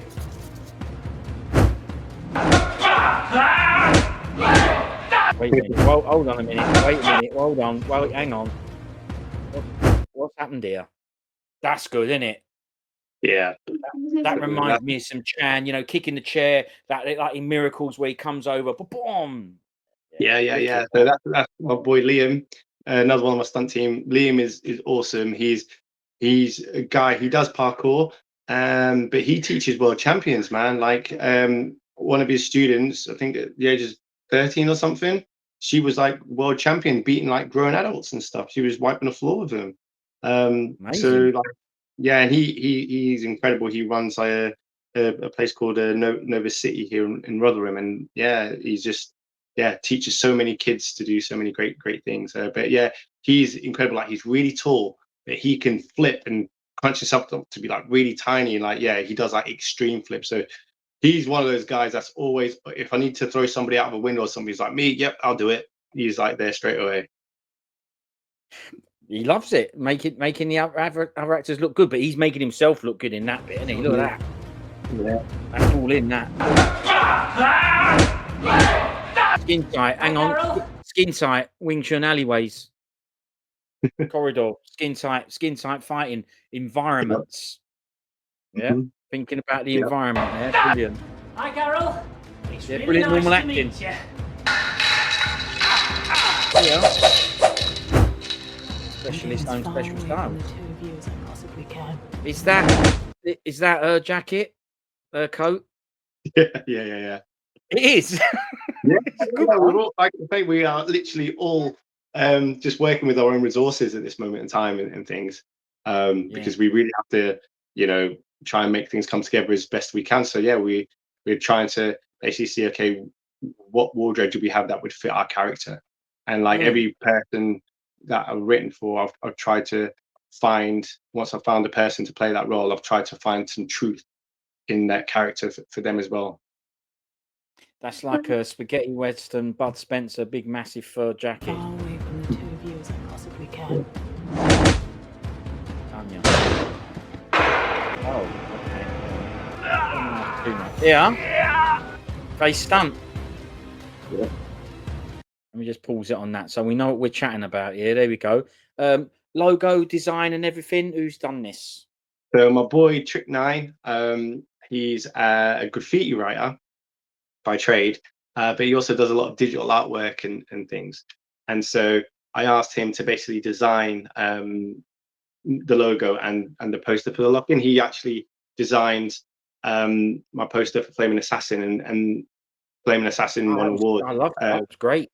Yeah. So he won awards for designing that poster actually, and then I'm sure he won an award for designing. Did he design another one of my posters? Yeah. He won an award for designing a Still a Slave, which was my first ever short film. So he won for both my short films that he designed posters for. He won awards for. Well, he's got good skills. He's got all blood splatters and everything going on there, isn't it? Yeah, definitely. He just I just went back and forth with him on the design of the actual poster, and he came back with, okay, well, how's this lettering and everything for it and stuff, and he hooked us up with that. And there's another design of that he's done where it's kind of like got, I think it's like two lions in the logo as well. So so it looks like more like a pub sign too. Yeah. So, yeah. Okay. Now, where did this title come from? The lock-in. Do you want to tell me why it's called the lock-in, or would that give some, story and you know what I mean? Yeah. I don't want to ruin anything. Yeah. So the lock-in, basically, it so obviously in England we have pub lock-ins, don't we? Basically, where it's like after a certain, after closing hours, the pub can lock its doors and keep all its staff in. So yeah, you have lock-ins, don't you? And people can just get locked in and they can drink until the morning, basically. So what's kind of I've never done it. I've never experienced it, and honestly, I'm not a pub bloke, so I didn't know that was a real thing. But okay, it means that so after hours, when it's like chucking out time, it's like it's all good. Yeah. Right. And you can stay in. All right. Yeah. Yeah. So basically, I wanted to create an action film that kind of had that kind of vibe to it, in terms of, okay, right, well, so what would happen if there was an action film that was set in a pub and people couldn't leave? It would be like a lock-in. So I was like, okay, well, let's bring up that kind of context, really. So yeah, that's where it came from. Yeah. So the title came from the idea of the film. Yeah. Yeah.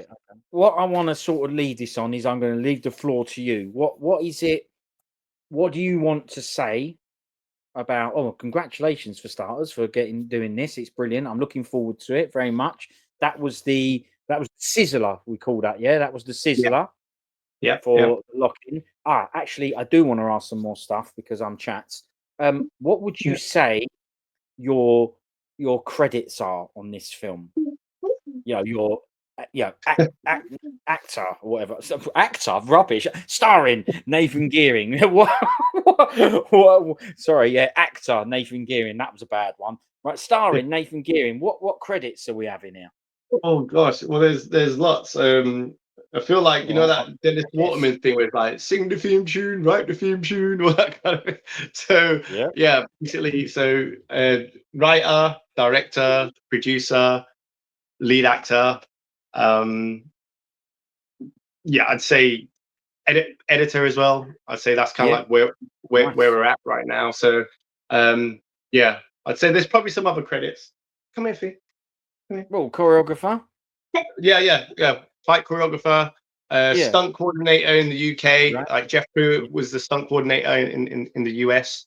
And for those that don't know Jeff Pruitt, he was the original. He was a stunt coordinator for the original Power Rangers and Buffy the Vampire Slayer as well. So you know, we're very blessed and fortunate to be able to work with some great people on this production. 100%. You've done a Chan, because Chan even used to sign off the poster, by the way. All the way down to the poster. They'd go, "What about the poster?" And he'd go, "Yeah, right, we're good now. You know, now we're done. Even the poster. That's how much he's involved." And you're doing the lot. Yeah, I had to sign off the poster as well. My boy had came with a few designs. I was like, "Bro, nah, mate, can you change this and this and this?" I actually had to go and design the poster myself first, and I was like, "Nah, man, I need my boy to come in on this." I was like, "This is what I got. Make it look good," and he did. He came through. Yeah, wicked. What's the name? That's the same bloke who did the lock-in logo. What's his name again? Sorry. So his name is Lee Redhead, but he's he's B-boy name. Turn the snake. Where's your snake, Stuffy? Go. That's it. Tiger claw. Drunken style. Go. Yeah. He's doing it. He's actually doing it. Yeah. You up again? Okay, she's gone. Well, that's fair enough. Yeah. Active. Oh, say hello then. Go on then. Say hi. Yes, hello. Yeah. Oh, look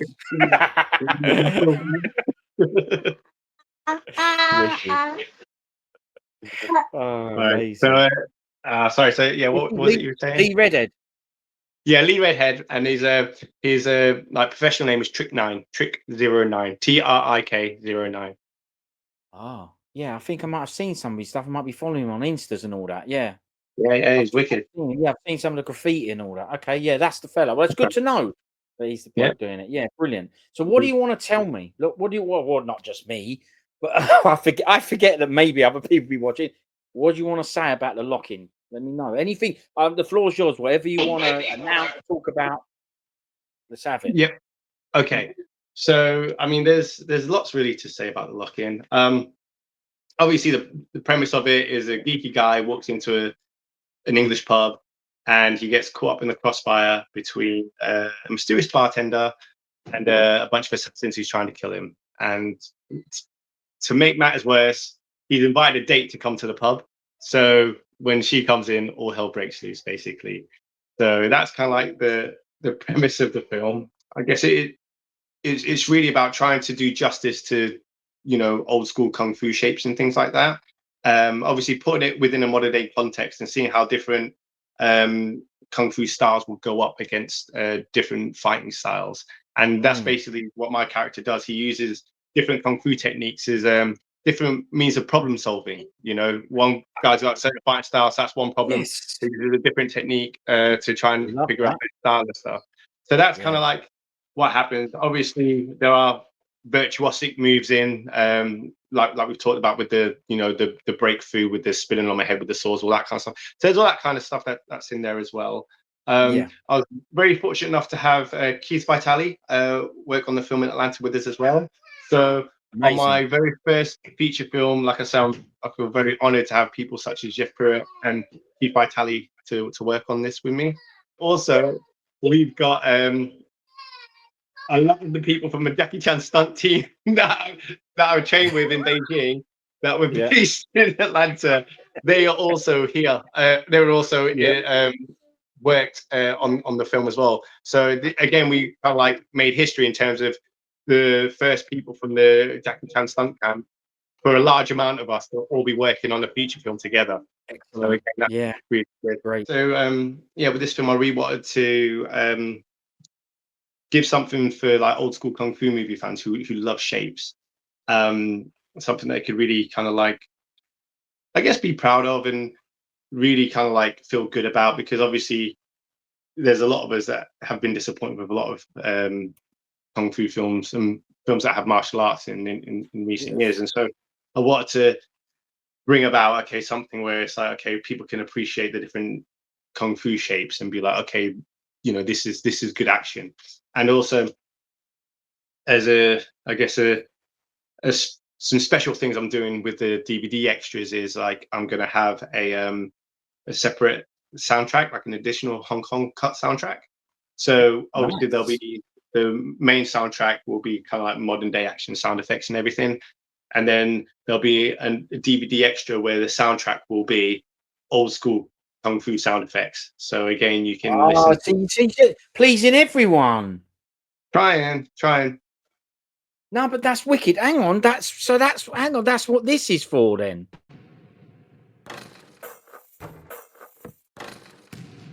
That's what this is all about, right? You're early. You're not supposed to be believe here this for another half an hour. Yeah, I believe this is one. Let's have a quick look. It's time for you to leave. We do this now.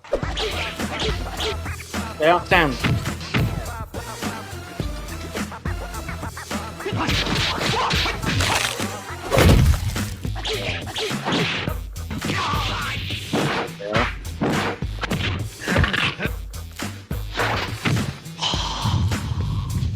Yep. This place will make me a lot of money.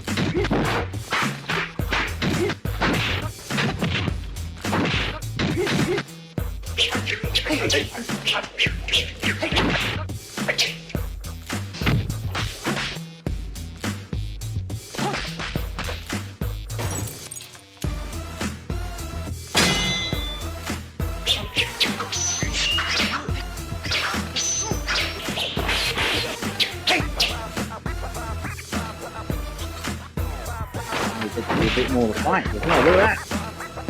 Wicked sound.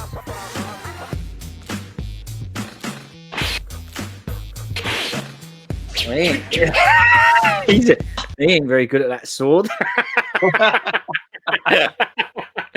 Brilliant. I mean, maybe he does stuff before that, but he got well done. Jacket. Yes, mate.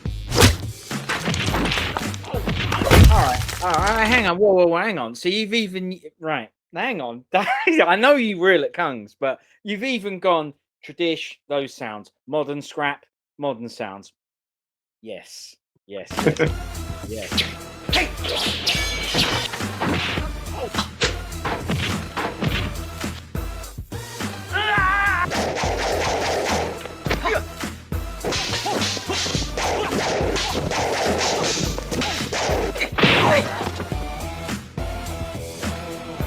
Oh, we are poster. One of the posters, yeah. Yeah. That's right. Yeah. There you go. On the fight for survival. Listen, brilliant. That is a brilliant idea, and I really appreciate the sentiment behind that, because as we've spoken about before with these films and these new films and the Kungs and the tradition, the sounds, it's not for everyone. And so you're making something for everyone, but you're going, look, I ain't forgotten. This is, I know you guys like this. Here's your little extra. Brilliant, man. That's very, very, yeah. I mean, that's thinking outside the box of a way to have it in there, you know. So wicked, man. Brilliant. Love it. And if you're into the Kung Fu films, a lot of people will recognize those sounds now. So yeah, definitely. Best DVD extras ever. I'm Well actually going to do another DVD extra as well, where what I'm going to do is I'm going to take certain dialogue scenes and I'm going to dub over the dialogue scenes with famous kung fu insults, kung fu movie insults. Yes. So again, so people can Brilliant. play a little game in terms of being like, oh yeah, I recognize that insult, what that's from, and Excellent. stuff like that. Yeah. So again, Nah, so there can be a wicked. little like interactive kung fu game there. Love it. Well, I might. What I'll do, if you don't mind, we can have you on, and I'll have maybe one or two others, and we'll play that game. You know what I mean? You can obviously Yeah. sit and tell us if we're right or whatever, and we can have a Yeah, bit of yeah. fun with it. Yeah, wicked idea. Mhm. Now, is there any way, or is there anything you want to say? Does anyone need to, do you want people involved? Can people get involved in any way? Is there anything else? Yeah. So obviously, like I say, with me self-financing it, there's only so far that my resources go to and things. So we're running like an Indiegogo campaign to help try and raise some more funds for it and things. So if anybody even just has like a spare $5 or $10 that they'd want to donate, really appreciate that. If they want to donate more, obviously we're more than happy to accept more, and we've got like perks for for different like levels of investment as well. So for example, if people invest X amount, they can have like movie posters and things like that. A bit more, they can have like a Blu-ray and things. We have special thanks in the credits, right through to even if people want to have like a fight scene in the film, we have perks where they could have like a fight scene or a small speaking role in the film. Right through to even different like producer credits and stuff. So again, it's not like we're just wanting money and not giving anything back. We're there's certain perks that will be given back to people for their level of support and donations, really. So that's kind of like where we're at in terms of what we could do. And the reason that being is because like once I started making this film, and like I said, learned more about the business of filmmaking, my budget, it got blown on other stuff that I didn't know I had to pay for. Like, so for example, I didn't realize that if I wanted to distribute my film in like America, I have to pay between 3 and 5 grand just to have the privilege to distribute it there. And so you have to pay for something known as errors and omissions insurance. So I was just like, wow, okay, I was not aware of this. So again, it's things like that. The funds will be going towards paying people like a color grader, for example. So it has like a real cinematic quality look and feel to it. Paying to have like a sound mixer coming in, mixing all the sound levels, and stuff like that, right? So Yeah. everything that we get will be going like on the screen, because we really want to make this film as good as it possibly can be and things. I mean, like I say, we've had limited funds to make this film on so far, and like we were able to do wonders with what we've done so far, but it only goes so far. Do you know what I mean? So Yeah, we of really course. want to give this the best opportunity possible to make the best film we can make for the fans. Basically, is what it comes down to. So if No, that's anybody nice. wants to donate, please do. Yeah, I shall bring that up on the screen. Yeah, thanks for that. And it's nice that, like you say, it's not you actually going to make the people feel like they're involved, part of the project. It's like a fan-friendly way of doing it. Yeah, it's brilliant. So if you do want to get involved, you can get involved. There's a way to get involved, and you will actually be part of the project. So you can all have a hand in it if you want. So yeah, that's fantastic. Now, there's plenty of more things to chat about here with the lock-in. I know there is, because the other day I actually told you to save it, and we still haven't discussed it. You told me about your finger. I'm not discussing it because we can't, because run out of time. But do you know what I mean? So we don't need to cram it all in. We haven't crammed it all in. We've right. There's more chats to be had, and there's going to be more chats. But I guess some obvious things that I need to ask is: you've shot some of it, you've made some of it, but it's obviously not done. You're only going to release it. It's going to be a labor of love. You're going to release it and bring it out when it's ready. You've obviously still got a lot more work to do on it. When do you think it might be released? Okay, so if we look at the scheduling, we're actually looking to shoot the rest of the film in January. So we want to hopefully finish. We want to hopefully finish shooting by the end of January, and then from there, hopefully, we can get like a trailer made, and then take that trailer to Berlin Film Festival, just to get like sales agents and distributors kind of like excited about it, and then hopefully take it to Cannes Film Festival, and then take it to Cannes again. The whole film should be ready by then. So once it's gone there, hopefully we'll get. I'm wanting, if possible, to get like international distribution on it and a limited theatrical release in cinemas as well. So if all going to plan by the summer 2025.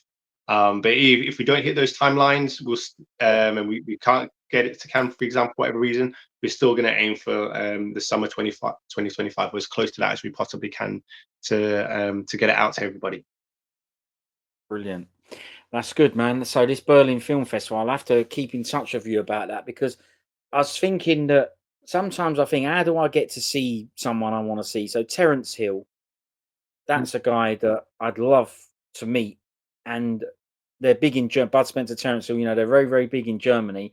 And Berlin Film Festival, it's the sort of thing, I don't know for sure because he's in his 80s now, but it might be the sort of thing that he would show up to. So, I mean, I might have to go just to see if he is there. Yeah, I'd love it if he was. Yeah, definitely. I mean, at the bigger film festivals, and Berlin is a really big film festival. You often do get big names that attend those festivals and stuff. Like, obviously, I was at the Urban Action Showcase in New York just recently and things. Yeah, and there was people like Fred the Hammer Williamson was there and stuff. So people know him from a lot of his earlier blaxploitation films, or they may know him from like Dusk Till Dawn, the dude that rips out Sex Machine's heart. Come on, Sex Machine, that guy, kind of thing. So there was people like him. There was Timek there from The Last Dragon. There was obviously Bobby Samuels was up in that bad boy, as well as Conan Lee. Who else was there? Dennis McDonald, who's just been in a new Bad Boys movie, and stole the show with his action scene there. So you do get some big names that go to these bigger film festivals. So yeah, man, if you can come, it'd be great to have you on board. Yeah, I mean, don't get me wrong. If he weren't there, I'd still go. Yeah, it's brilliant, and I'd still enjoy myself. Don't get me wrong, but I just think that it might. Well, I don't know. I just got a feeling that it's the sort of thing he'd go to. So yeah, but there you go. Yeah, brilliant. Oh, yeah, we're talking about getting involved, right? So getting involved. Now, look, I think we've got more stories. There will be stories ongoing because there's still stuff to be shot. I want to ask everything about the stunts and the face stunts and everything. There'll be loads of chats that I want to do. And when the trailer comes out, we can chat again. But I think maybe, because he got mentioned earlier, I think maybe we'll just have to... The great. We're going to have this on, I think. We're going to have a little, respect here. Keith Vitale. Let's have a listen to this message. Maybe he didn't want to work with you. Maybe you weren't interested. I don't know, but let's have a listen to what he's got to say anyway. Respect, Mr. Vitale, brilliant. Let's have it. I've worked with some of the greats, Jackie Chan and Sammo Hung, and now I can say I've worked with Nathan Geering. So I think my acting career is complete. The next generation, moving in fast too. Exactly. Excellent. Well, thank you, sir. We appreciate you. Right. It's been an honor to work with you. I thank you, sir. I've worked with some of. Now listen, I can only imagine how you feel about things like that. Fantastic, absolutely brilliant, right? Yeah, like totally. I mean, obviously, like there's a guy that I used to watch growing up as a kid. I think the first martial arts VHS film I had was Revenge of the Ninja. So Keith Vitale was in that, and like I said, it was an honor and a privilege to be able to work with him. To know that I'd watched him in Wheels on Mills and No Retreat, No Surrender 3 and things as a kid growing up, and now my first feature film making, he wants to be in it. He wants to be a part of the film, and then for him to say what he said, like it really like just blew. I wasn't even there when this interview was being taken. I was busy shooting another scene. So when I saw the footage, I was just like, oh my gosh, I can't believe he's actually said that. So, you know, Right. to just be put in the same sentences as Jackie and Samo, and I'm only like a year and a half into my filmmaking journey. I mean, I feel honored and privileged. I mean, he was saying to me when we was there, he was like, do you know what it is about you that's similar to Jackie and Samo? Is like your attention to detail. It's like, you know, you pay attention to the smaller things, you know, because those guys, even though they pay attention to the bigger things, they pay attention to the smaller things even more so. And he goes, and that's what you're doing, you know, you really pay attention to those details. So, you know, the fact that he saw that in me, again, it was surprising, but it was a very welcome and pleasant surprise. Definitely. I mean, you know, you've had good teachers there in the Hong Kong movie industry, but you're bringing your own flair to it as well. Now, I'm just going to mention that these clothing there, he also used his own wardrobe, didn't he? Because ain't that just what he wears when he's because I saw you sent a picture. I saw a picture and I went, he's just got normal clothes on though. Loved it. Brilliant. That's what I said about everybody's character. Once I had them written into the script, I wanted to bring some truth of them to it, and like, you know, bring some of their own energy and own style to it as well. Oh. Yeah, because that's what rather than make him up, it's like Vitali's teaching. That's what he would wear. It's brilliant. It's a real. I mean, it's a really brilliant idea. I mean, it's obviously good for the budget, but it's absolutely fantastic that it's just, oh, that's what he dresses like. Yeah, and when you see the feature, you'll understand when you understand his character more, you'll understand why as well. Amazing. Oh, it's so brilliant, man. Listen, thanks very much. Look, are that all good? Anything else you need to say? We're good. No, I just want to say just a huge thank you to everybody that's, you know, been a part of this journey. Everybody that's helped out in one way, shape, or form, or everybody that's just given me just, you know, positive words of encouragement and support.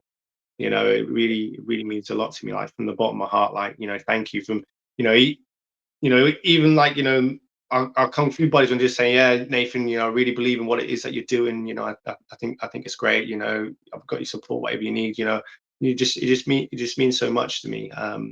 You know, like I said, I'm here to hopefully do a great job for us to make sure that we can all have something that we can all be proud of. But you know, this is the way I see it. This isn't just my project. This is our project. So a big thank you to everybody. Brilliant, mate. What fantastic words. Everything that's happened for you and everything that's coming to you, you deserve it all, mate. You're a brilliant bloke, lovely fellow. And I tell you what, I'm just going to quickly use this opportunity to say thanks. It was wicked seeing you. When was it? Yesterday. Brilliant, brilliant seeing you yesterday. And thanks so much for being so kind and receptive to my mum and dad as well, man. That means everything to me. Thank you. Man, Wicked, they're man. brilliant. They're brilliant. So yeah, absolutely love hanging out with them. Yeah, it's so nice to be able to spend time with each other and all that. It's wicked. So brilliant, Nathan. Thanks for coming on and chatting about that. And obviously, you know, I'll chat to you more about this soon. Yeah? Wicked. Yep. Nice Thanks one. so much. Thanks, mate. Appreciate it, man. See you later. Yeah, man. Peace out. See you later, bro. Take it easy, mate. See you later. Sorry, mate. We're closed.